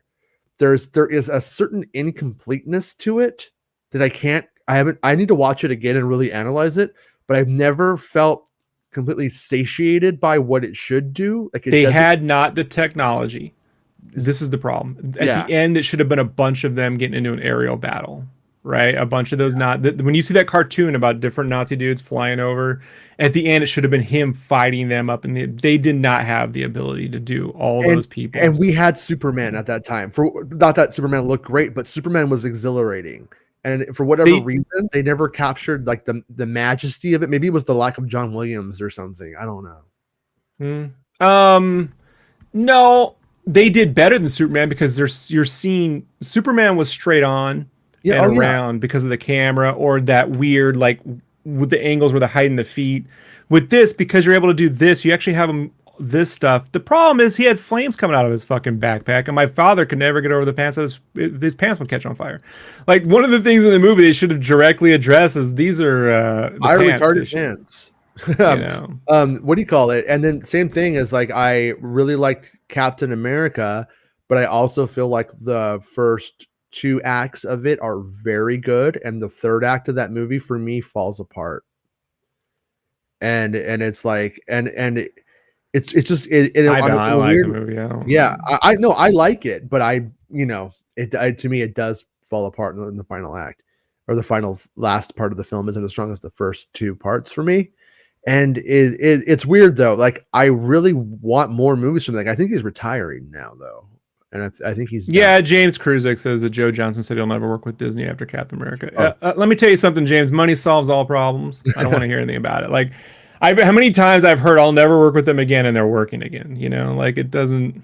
Yeah, no, but I think he might be done though. Like he's been beyond eBay and stuff. I think that's. But beyond genre, the fact that he was never able. I mean, he did Radio Boys, right, or Rocket Boys, right, which was based off the. What was that Jake Gyllenhaal? But I read the book October Sky, right? Book was called Rocket Boys. That was a great movie. That was a great movie. Yeah, and the fact that he never ended up in TV doing Sopranos or something. It's just it's just one of the most underrated talents, I think, was Joe Johnston. You know. Yeah, and is it? I wonder if it's just him. I wonder if he is in certain ways like a true artist, and people are like, "Hey, do you want to do this?" And he's like, "Nah." You know what I mean? And it's like that would be great for you, Joe. And he's just like, "Care? I don't know." It's just a shame that the guy who designed Boba Fett won't direct an episode of the. I used to predict on the pod because he was still working with Disney. Then I'm like, I bet you he's the one who directs the Boba Fett movie. It just makes sense. He's practically the creator of him. You know. And it's the biggest shame that we got nothing from him on that, you know. Yeah. And I totally 100% do not blame him for not wanting to work in the studio system under Disney in any way. I don't. It does seem terrible. It doesn't seem like it's actually a good thing for anybody. I've worked with some studios, and I could tell you I've had my fill. Like, yeah, you know, you're just like, I don't. Like, how much are they paying? Although for $10 million, I think I'd put up with it. But Yeah. I'm not stupid. But once you have a few million, or you're like, well, do I have to now? Like, have I not done enough? I made Boba Fett. Well, yeah, and I don't know. For all I know, the deal that Ryan Johnson got, he will never run out of money. Will always have a place to live and cash coming in from points or something. I'm interested But to no, see but what what I'm he saying does is, on his own. but what happens when you are Ryan Johnson? You went through a lot of bullshit over a movie, and then the money runs out. That's got to be terrible. People like Hayden probably have dealt with stuff like that. You know what I mean? They probably did pay Hayden shit for the prequels and the big picture, and he's probably like, Bro, "Here they you got go." Michael Keaton back as Batman. I don't want to hear how nothing will happen ever again. Oh Like no, this. no, fuck Michael Keaton as Batman. That's easy. Harrison Ford back twice. That's an Yeah, amazing miracle. yeah, Thank you, Kathleen Kennedy. I will suck your dick for you are so powerful. You are yeah. powerful, and I want to suck your dick, Kathleen Kennedy. So, but this guy right here, he's like Indy. Look at the fact. Indy 5 is produced by KK. God. Good job. Good job. You know how to use Internet Movie Database. But it might be garbage. It might be trash. But you know what? I'm gonna go see it and find out and have a good time on the ramp up to it. And if it is, then I just won't watch it anymore. I can't lie. I do like the Han Solo movie, but you know how oftentimes I watch that movie? I barely watch it, honestly. Um, and that might just be now though. And that's the thing. That's why I don't like to throw out like Kessel Run, man. The Kessel Run was supposed to be fun for me, and I'm like, this is not. What is this? This is weird. I know the writers blockbusters guys were like, I love the Kessel Run. Never would have thought it was this way. It's amazing. And I'm like, no, this should have been fun, and it's not fun. yeah. It's being stuck in Pinocchio the whale, monstro or whatever. Like it's the whale fucking thing, and I just don't. I'm not. This is not fucking. Should be Smokey and the Bandit in space, bro. Yeah, it doesn't that honestly don't really care about that so much. I mean, it's fine for what it is for me. My problem with it is sort of a retroactive problem in the sense that there won't be any more coming directly at it. Like there was no sequel that ever came, and it does a little bit of world building in it for nothing. For nothing. I mean, in terms of the films right now, and so when I watch it, I'm like, this is a little bit like, it's okay. Well, if we ever get that Lando series, maybe it'll pay off. But yeah, exactly. And that's why I say I'm like hesitant to be like, oh, fuck that movie or something like that. No, I like it way more. I mean, I'll watch it over Rise of Skywalker. Yeah, no, Rise of Skywalker is the only one that I truly know. I never have a different experience when I watch it where I'm like, oh, okay, that was better. Even Back to the Future Part 3, like I said, is a pendulum for me. One time I'm like, that's really bad. I watch it again. I'm like, it wasn't that bad. So I watch it again thinking, remember, it wasn't that bad. You did like it a lot more. And then I watch it again and I'm like, oh, it was bad. And it just goes back and forth. Rise of Skywalker, I just go and I'm like, this is a hodgepodge of ideas. That's all that it is. It's a bunch of ideas. I don't even hate any I don't even hate anything, about it specifically. I just don't like it together. It's like a pizza with lots of toppings that don't go together or something for me. Yeah. Double stuffed Oreos on a pizza. Don't do it. Don't do it. But in Indiana Jones, like I feel like it is probably for a time going to benefit from the fresh blood that is not Lucas and Spielberg, from people that are inspired by it. And then eventually though, we will just start running, if they keep making them, which I believe they will. I when we were talking earlier about like what they're going to do, whatever, I think right now they're like, you know what? Not today's problem. Chris Pratt or whoever would come in to play Indy, like which was was it supposed to be? Was it supposed to be the raccoon for a while there? Bradley Cooper. Bradley, they said Bradley Cooper, and then they kept going to Chris Pratt, and which by the way, honestly, I don't feel one way or the other about Chris Pratt, but I will say Indiana Jones has to fall on his ass and become stupid as Chris Pratt, but needs to get up and become a fucking professor again. I don't know if Chris Pratt can do Chris that. Pratt looks more like Brody's grandkid. Yeah, I mean, I mean, what I'm saying is like it has to be somebody who falls on his ass and is as endearing as Chris Pratt, but also can seem to be an intellectual. And I've never seen Chris Pratt show that side in anything I've ever seen. He's always like a lovable idiot, you know? Honestly, Jake Gyllenhaal's a better pick. Like if you really want to like go down that route, you know, of a you have a guy who can be terrifying and like, oh, you know what I mean? I feel, you know, he's kind of goofy. Like Yeah. he can do both. I know it's hard to believe because he was Bubble Boy at one point and he was a Rocket Boy and all that, but it is true. I mean, he can go look at how you feel about him in Zodiac and then watch Nightcrawler and tell me that ain't, you know what I mean? Like he really is two different people there. So No, it can't be because he's right here. He's right here. Catherine Kennedy has been fired. this looks like Crow T Robot. This time she is seriously fucking fired. Her parking spot says Bob Chapek now, and it's fired. So don't spread lies, Dell. It's right here, hanging out with me, buddy. Man, I was told she's supposed to be gone, and now I can't do nothing without her on my ass. So I wish she would go. Dave Filoni. We used to get Coke donuts from Krispy Kremes. Can't do it no more. She said I get too many people to faux baloney. Yeah. We used to have phopium parties, and then she just put them.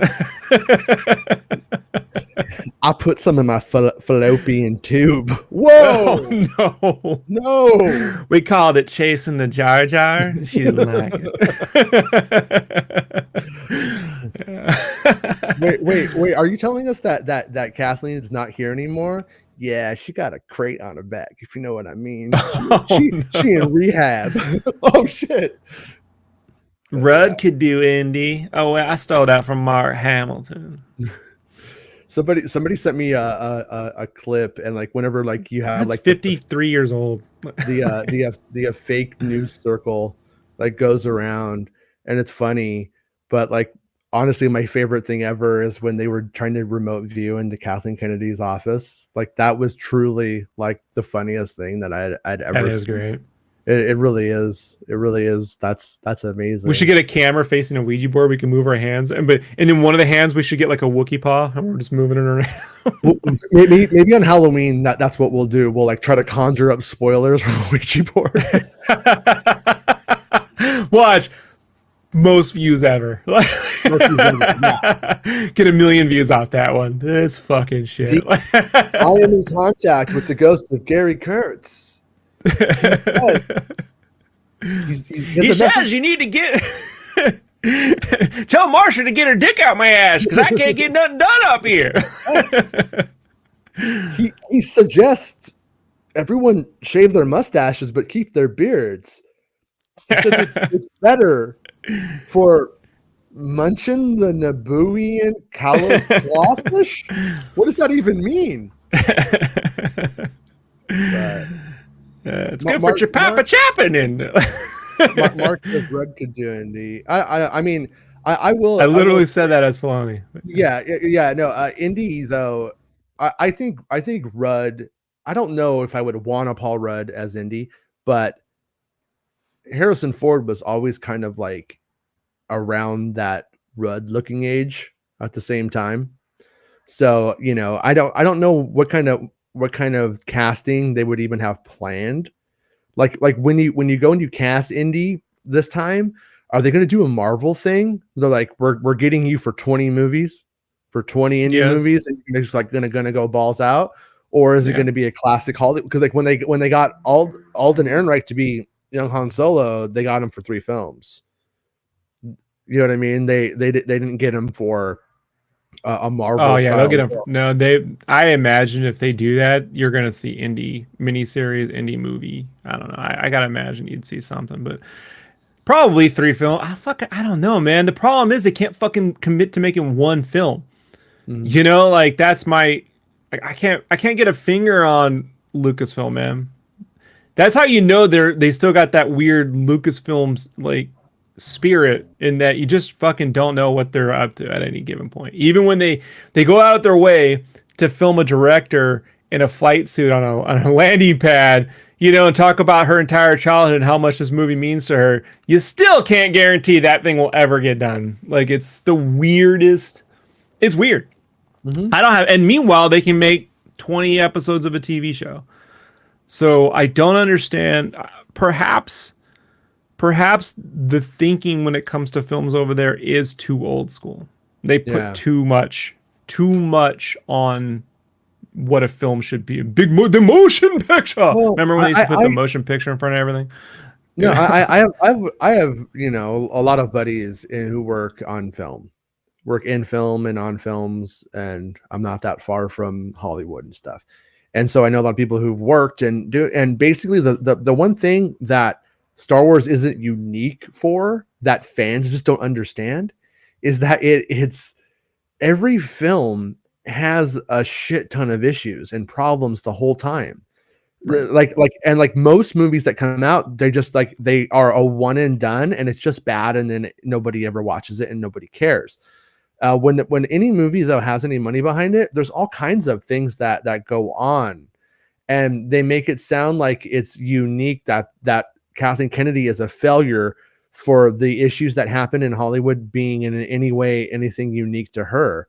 The Game of Thrones guys getting paid a buttload of money and taking off, that isn't a Kathleen Kennedy issue.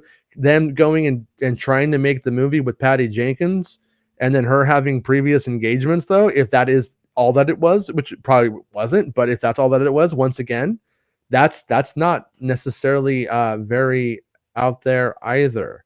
The only difference is that they seem to have to say what their intentions are and do, and then we end up in a George Lucas Yeah. situation. Look at George Lucas. He's going to make Red Tails for 20 years.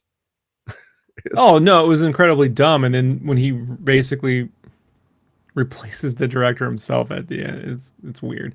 I think the weird part is when they go out of their way to make, we got these directors on board and we're making the film, and then now we're throwing them off the project, and no, we got this guy, we're making the film, and then we're making him, and then but when you're three cancellations into it and you keep making announcements, it's like, just at this point just make the fucking film. Like, just, Yeah, it's because you know you're just jinxing yourself at some point.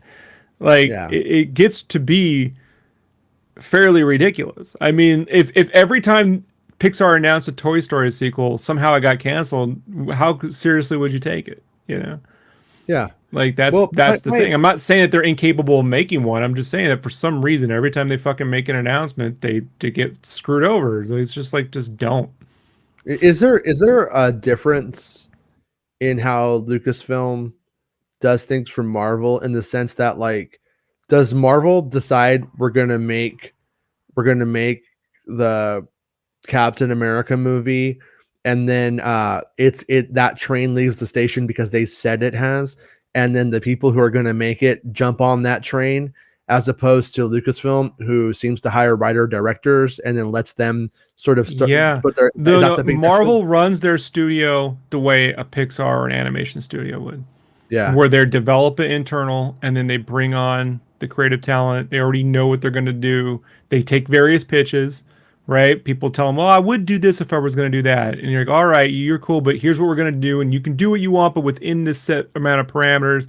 They get that. They have a story department that's just constantly writing scripts you'll never even see. yeah, Like, they have that way ahead in advance. Like, yeah, they run it like the best animation studio you'd ever want. It just happens to be live action. And Lucasfilm is running it. Well, like I told you, they want a director to come in, or someone to come in with a take. Like, John Knoll has a take for the getting the plans, and oh, there's a thing we can do. And then they it's idea or creator driven, the way Warner Brothers would. The problem with that idea is that you're in a world now where people demand more content and you want to make more content. The two don't link.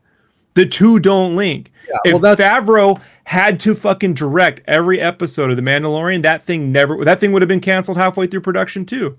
You know, so that's kind of what I find kind of interesting about it is like Rogue One is one of the films that was made.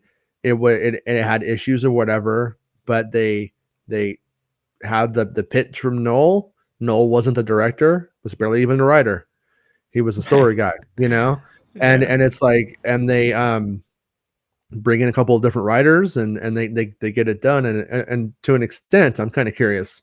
Sorry, but there's still that switcheroo at the whole we were in cable and we need someone who actually can fix this, you know, thing. And Yeah. it's when I say it's weird, I don't think removing Kathleen Kennedy entirely solves the problem. Like there is some other mindset that isn't just because if it was just her, nothing would be getting done on the television side. Like Yeah. there's something with the films that maybe Disney itself is consistently involved in on some level, even after Iger apologized for whatever fucking like there's something there, man. The biggest I've seen it is the closest I've seen it is when Warner Brothers, you know, back in 2016 made all these announcements for films they were going to do and none of that shit really happened, you know, coming this fall. What's up, Sheev?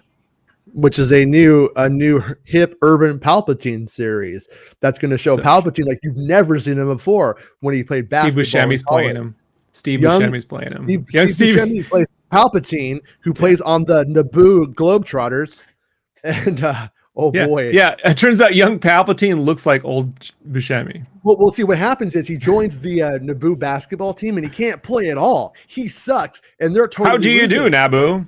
As he starts using the dark side, he taps into some dark side power, and he's able to jump. He's forced lightning balls in, but then he realizes that his friends he's made along the way, they don't love him. They just love his power. Then he guest stars on Scooby-Doo, and then he's a werewolf. The end. But yeah. But anyways, if it was called Sup Sheep, I would watch that. But he needs that logo that does that doesn't settle in when it drops. It has to drop in and go, Sup Sheep, or 1 and 2, or it has like a Gungan who walks in, gets on his knees, and spray paints it on the wall and looks at the camera. The tongue, no, the tongue licks the fucking. The tongue, yeah, the screen. Sup Sheep.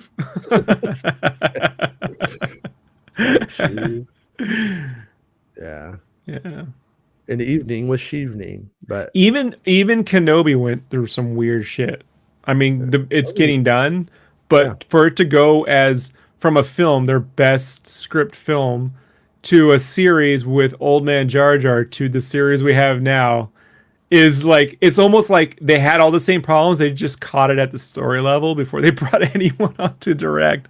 Like that's what it feels like. Well, no, I mean for like I said, for what it's worth, the first iteration of that, I was told by a source at Disney was the best script they've ever seen Lucasfilm conjure up. Right.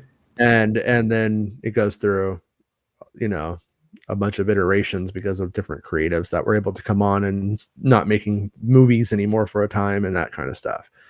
But yeah, I mean, but I honestly though do appreciate the fact that they haven't put out twice as many Star Wars movies that are just twice as bad as well. Yeah. You know what I mean? I would rather things take a little bit more time and then they come out in the best way they can in that system.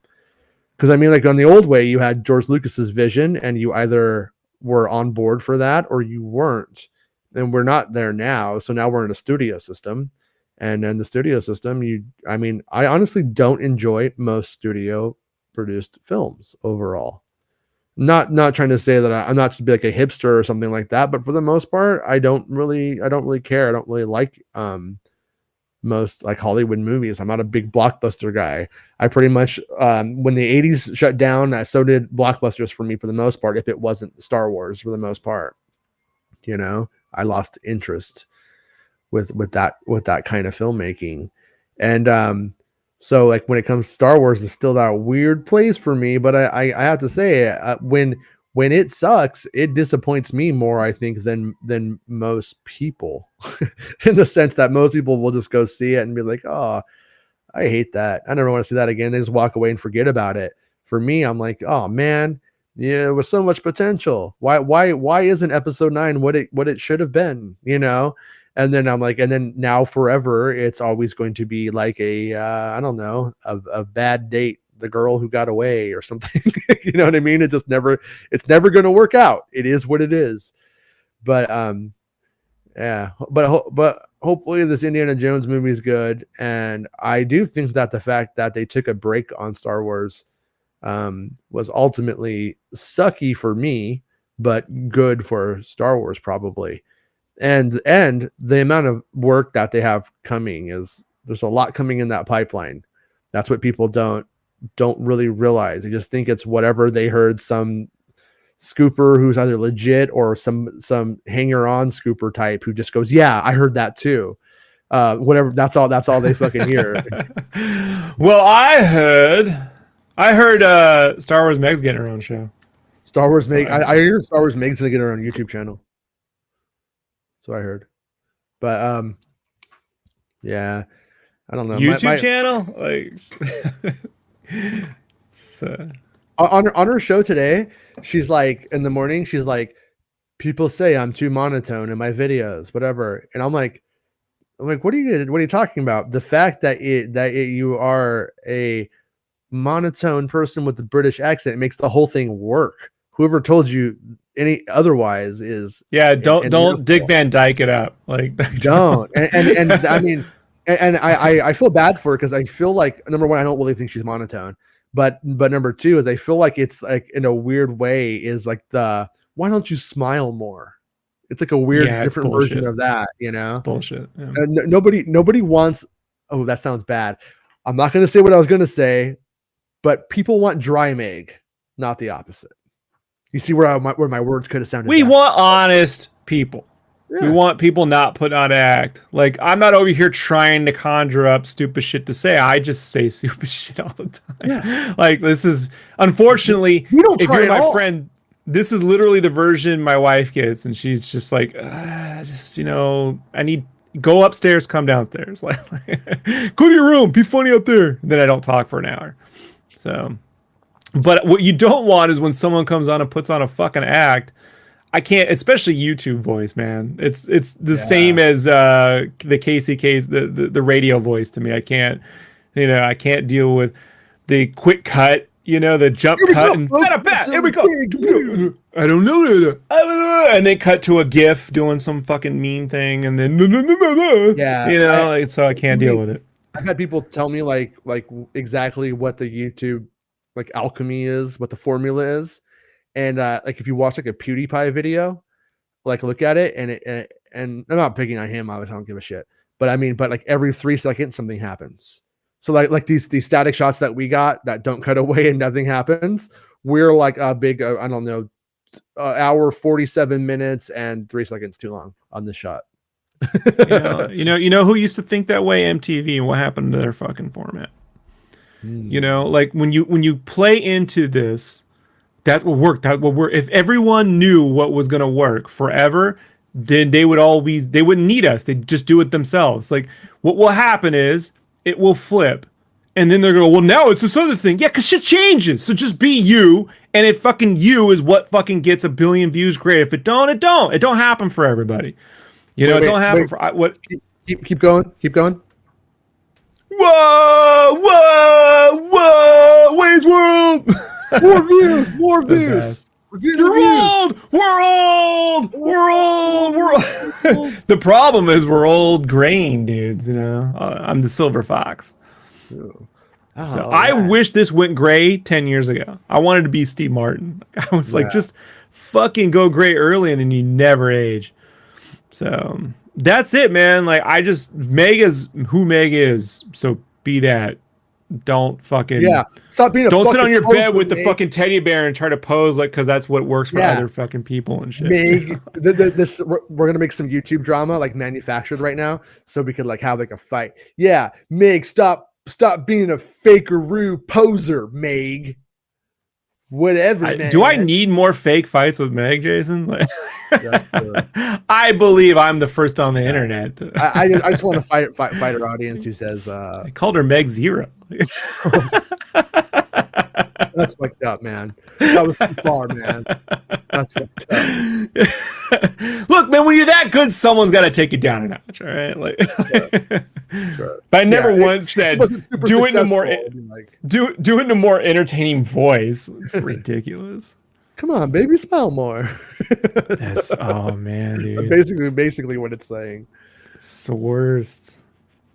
You know, It's the worst. While every alt-right motherfucker goes on a stand and cries his way to fucking getting out of jail, you know? Sure. I see you, Rob.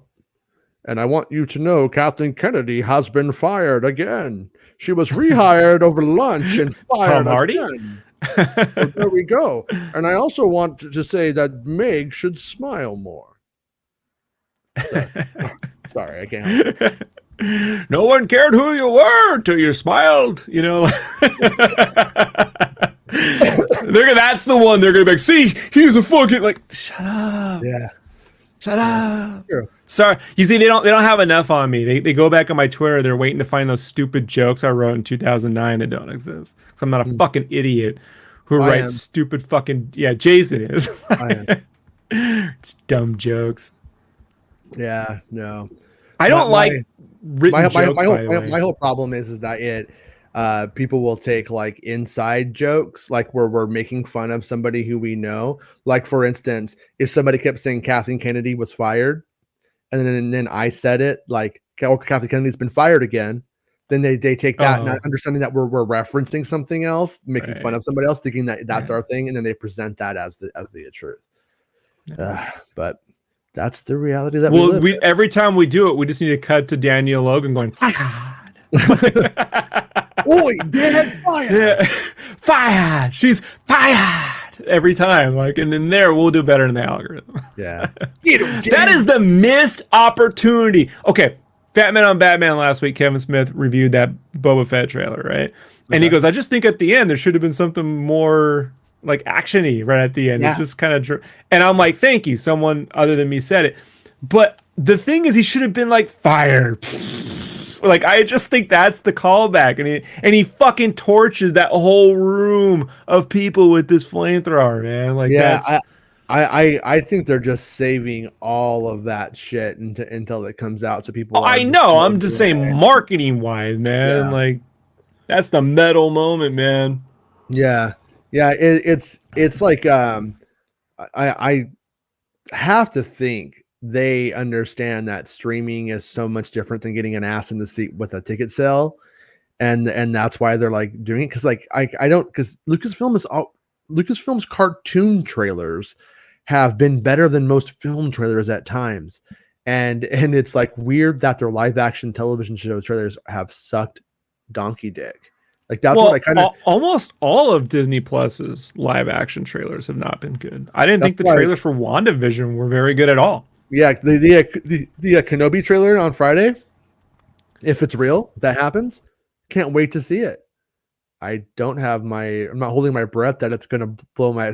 It might just be fucking Ewan McGregor walking around, kicking some fucking sand around, you know?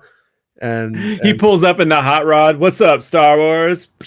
Yeah, I really don't know what to expect. I mean, in terms of like, but based off of the past Disney Plus trailers that we've got for Star Wars content, I don't know. I mean, it's like if they just showed Darth Vader, if that makes you smile more, then maybe Disney Plus's marketing department is very Disney Channel without the extreme XD like element. Yeah, it's very corny. I just want to put it that way. It's corny. Yeah, as opposed corny, to say the trailer. We just got 2 trailers for Stranger Things season 4, and both of those are way more cinematic and more entertaining a trailer than what they put together. I mean, it has no reflection of the final project. I'm talking about the marketing for Disney Plus is really Disneylandish. Oh no, And it's I one of the infuriating things is whenever I would get access to events or have gotten access to events, and then like I have like friends who can't and don't, and I'm there, and then I like look over and it's like literally 35 mommy bloggers, and like that's their angle. the Disney And moms that right, yeah, yeah. literally They mommy are they bloggers. are that dude, they are. They're If we powerful. used I to know. have the League of Women's Voters had the power in this country. They took that away from them. Now it's the League of Disney moms that It's like mommy with the bloggers, park man. moms. Yeah. Yeah. Dude, Yeah, and they they are a are a group. fucking trip, dude. Like, I met this one at Legoland one time because I was like, "Damn, girl, My you're pretty cousin's one of them. cute." And yeah, I was at Legoland, and then one's like, "You want to hang out with us?" And I was like, "Yeah, you know I do." And then, but it was like the social media like side of it was kind of was really gross. The amount of like of fakery. Like I'm like, I just want to get the hamburger here. And she's like putting like all the food out and setting it up, and then like they're telling, oh Jasper, baby Jasper, can you smile for mom? Baby Jasper, can you smile for mommy for the fucking picture? And then you're like, whoa, Yeah, my make it cousin doesn't do that, crazy. but Yeah, I could see without my influence her doing it. yeah, I balance her out, but yeah, I know exactly what you're talking about. She has yeah, friends very much like that. yeah, And when we would go to Disney, she's the one who's like, no, they have this specific treat between 1 and 2 at this over here, and it has to be over here, and we have to get this certain thing over here and that over there. I'm just like, fucking, when we were kids, we just fucking picked the ride. We wanted to go on the most and worked our way around everything, but at that them days is long gone. yeah. So I don't know. Man, speaking of Disney, I know like you're excited whenever one's fully vaxxed to one day take your kids back to Galaxy's Edge, and yeah, LARPing aside. Man, I was watching my friends in Japan. They took some video for me. They went to Tokyo Disney Sea, right? And they were like, check it out. And I don't know, maybe I've been away from theme parks too much, but I'm just like, I don't think I want to go to a theme park ever again. I don't know. I don't know. There's something I used to like. I really love from the art side the construction of the parks and the way they're able to like create The these little mini. built environment. Yeah, I'm really fascinated by that. But it maybe because I've been so far away from it, I'm just like, it seems like hell. Seems like a form of hell that's going to cost me how much now to do? Like, I guess if I'm spending $2,000, I could go to fucking Germany for a week. Like Yeah, I don't know, man. I wonder if I'm at that age. I mean, I would like to see Galaxy's Edge, but then when I get there, am I going to be like, is this all there is? Is it just a giant vacuum for my wallet? Like I'm trying to right. figure out what else I'm getting to get because I guess I think VR probably had a bigger effect on this. When you're able to Uh, go to Star Wars in VR, it changed for me. That's the real game changer, more than a park. The I think. very first time I ever tried like real modern VR in a tech demo at E3, I was like in this cavern and I like walked along this log and I was like, I know this sounds weird, but I feel like I was just at Knott's Berry Farm. Like it had Mm, that fake like when you go into the log ride, and and it had that thing to it, and you're not wrong. I definitely think that there's something in our brain that's like this environment is artificial, but it's fun, it's safe, and it's like and then it does sort of take away from that. At the same time, I will say Galaxy's Edge, if you've never done it, that ride, people can tell you about the ride all they want, but Rise of the Resistance is um, something that you would want to do one time at least, but one time for sure. And VR can never catch up to it. You know what I mean? It is right. pretty fucking amazing. And I'm not somebody who will gush about rides. You know what I mean? I for the Sure. most part, I'm like, yeah, the Falcon ride is very fun, but it's also ultimately a very, very big video game. And I like it a lot. I mean, the kids have a good time with it. It's a good family kind of thing to like do. But Rise of the Resistance and that together is pretty amazing. And the feeling of immersion, not like I'm in Star Wars, but the feeling of like, wow, the details are just everywhere. Like the art side of you will absolutely love it. Um, but it also though, and it's something that you could probably spend most of a day there. So one of these days, if you are, I think you will have a good My time. cousin's gonna. What she does, man, is saves money and then she pays and she makes me go. Like Mhm. she goes, "It's free. How can you not go?" And then I go, "If I told 8-year-old Rob that I had the free chance to go to Disneyland for 2 or 3 days and I didn't, you know what I mean? I Yeah. would fucking hate old Rob." So I can never. Mhm. My mind exists now and in 1987 constantly. I'm Mhm. always kind of looking at life and seeing, and then it always kind of counterbalancing. Like, did I do the right thing? Am I not there? Am I living up to the expectation? Not living? Like, it's a stupid Yeah. psychosis I have. So I will go, and when I go, at some point, I'll be like, "Oh, it's fucking dope."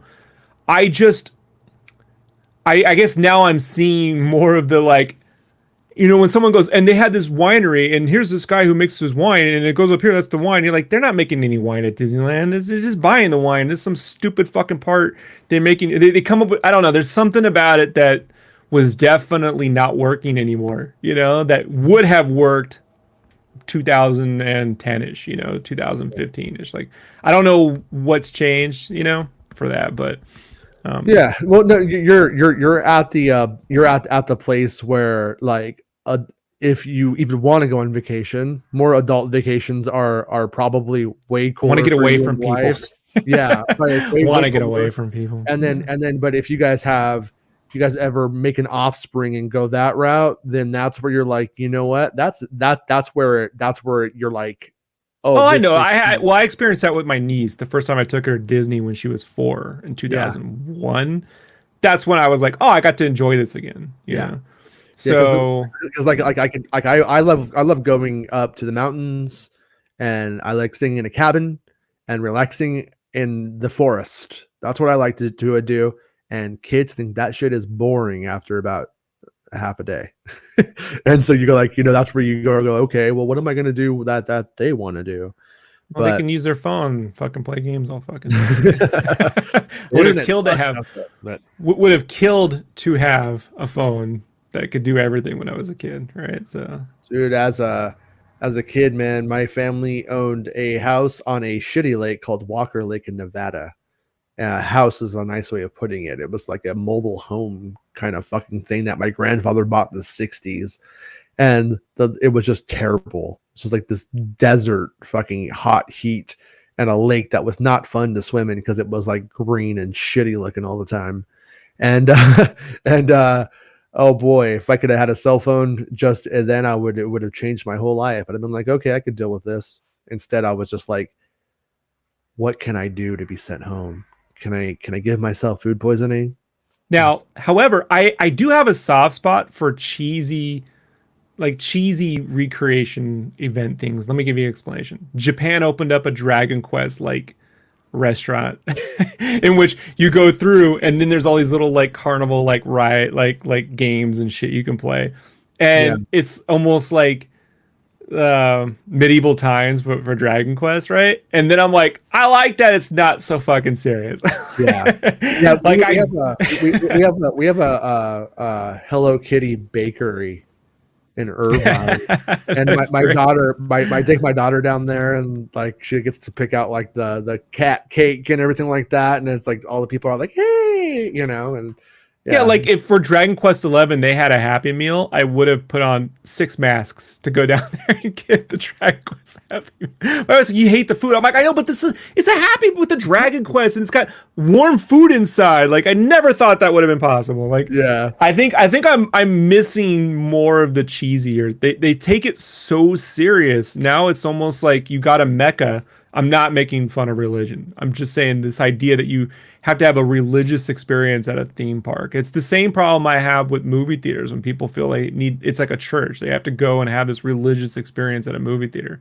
yeah, Where like most of my memories at movie theaters were at the Dirt Mall theater. Like the one that was smelling like the 60s when I walked in there in the 80s, like kind yeah. of thing. And so I don't in doing so now every time you go to the theater it's $100 purchase. Like it's like, do we need to spend $100 to go to the theater for reals? No, So that's probably when I see people spending $5,000 on a weekend at Disney, I have to question reality for that person at the point. Like that's 5,000. Like No, like that. I don't know about that. Before we go, are you going to give Ant-Man his request of George Lucas reacting to Luke in Mando season 2? What am I serious? Okay, we want to have a serious conversation about that. Like, what am I supposed to do? Oh no! Oh, here's. Oh my god! Like, oh gee. Like, I mean, that's. I guess that's the fake YouTube version of it. Reality, I'd just be like, I got a new wife now. What am I doing with my life? Like, like, yeah. Oh, he didn't really lose the weight. He's all Mark Hamill looks like a bitch again, like a bitch back then, looks like a bitch now. Like, why are you so mean, George Lucas? Why do you call Mark Hamill a bitch? He's a very nice man. Yeah. He's got bee stung butts. You know what I mean? It's got a bee stung gut. Yeah, it's got a bee stung gut. Yeah. I just like. Is it true he directed the kissing scenes with Emilia Clarke in Game of Thrones and Han Solo? Like. Wait, was it Lucas directed Game of Thrones? No. There's a scene where Emilia Clarke kisses, and obviously in Han Solo, but there's another scene where she kissed someone, and it said Lucas directed both those scenes because he came on the set one day and just directed a scene. I guess he likes Emilia Clarke was it. And I was like, how true is that? Well, like, I know he did a set visit, and then when he was on the set, he made some suggestions about how the scene should have been shot, and then they did it. It was nothing. It was right. Marketing. The problem with doing Lucas fucking reviews or watches is you end up in that weird collider fucking deep fake Lucas territory, right? Yeah. And I'm just like, I don't want to ever be that fucking dude, like I'm gonna start taking all your clips and putting George Lucas's face on there now. I'm gonna do it. Like we should that should be on the back of 3POs was a George Lucas mask that we could just cut the mouth and the eyes out. He could, it's just enough to fit Mongolian barbecue through, George Lucas puts the George Lucas mask on as his disguise in public. Nobody would think that's actually George Lucas. They're just like, it is a genius disguise. If you're away from Lucas. That psycho killer. George Lucas is like, I'm gonna get all the Mongolian barbecue. Didn't Ralphie's little brother eat oatmeal through a mask? No, it was in Explorers when they go to River Phoenix's house. His little brother ate oatmeal through a mask. That's where I'm thinking. Yeah. Like, I know I've seen this eating food through a shitty face mask. It's in the movie. Why do I know this and nothing of any use or not? I was watching some fucking movie the other day. It might have even been Married with Children. And all of a sudden this kid comes on screen and moves someone out the way. And I'm like, to my wife, I go, that's Horace from Monster Squad. Like, how do I know this? Mm-hmm. Why? I haven't even seen Monster Squad in like 5 weeks. Like 5 days. Yeah. But so I was going to tell everybody before we go that if nothing is going on tomorrow, if tomorrow's super quiet, we won't do a show tomorrow because we're going to do a super show on Friday with all of the stuff in the morning live. Right? Yeah, so we'll do a super show. But if stuff starts leaking tomorrow, that's significant and real and all that kind of shit, or there's something big to talk about, we'll be here. We'll do it. My favorite George Lucas is the one who picked Ahmed Best up, and they just were in a car talking and getting coffee before. Like that, to me, that I'm like, I just want a movie of that. Of just all the days George picked Ahmed up, and that's just the conversations they have, like the Aaron Sorkin, Steve Jobs version of that relationship, and nothing to do with the actual movie or the aftermath or any of it. Just those getting in a car with Lucas and Ahmed, like that. If there's any fucking thing I ever sat down to write, that would be the thing I'd want to do. I think it's fascinating because you're getting just a normal dude. Who just happens to sound like the guy who made Star Wars. Like I don't know. I find it amazing. Yeah, no, you kind of don't really think about that side of it, that people go to work. Like you're just like George Lucas is just there. I don't know. His handlers must just pick him up and put him there. I don't know how he gets there, but or George Lucas kissing Carrie Fisher on the set of Beverly Hills Cop 3 at Disneyland. That's got to be weird, right? It's got to be weird. Was that Carrie Fisher? It's Carrie Fisher. Are you sure? Yeah, he kissed her. Oh, weird. On the set, right? Yeah, yeah, weird. I didn't know that was Carrie Fisher. I thought it was just yeah, it's been a long time. All right, well, we'll see everybody tomorrow or the next day, but driving Ahmed Johnson. I don't like that connotation. Here we go. Yeah. Oh, yeah, new song. It's not about spaceships. Making Star Wars Show. Making Star Wars Show. Making Star Wars Show. Making Star Wars Show. It's not about spaceships. It wasn't Carrie Fisher, you idiot. You don't know what you're talking about. You get everything wrong. You're the worst part of the show.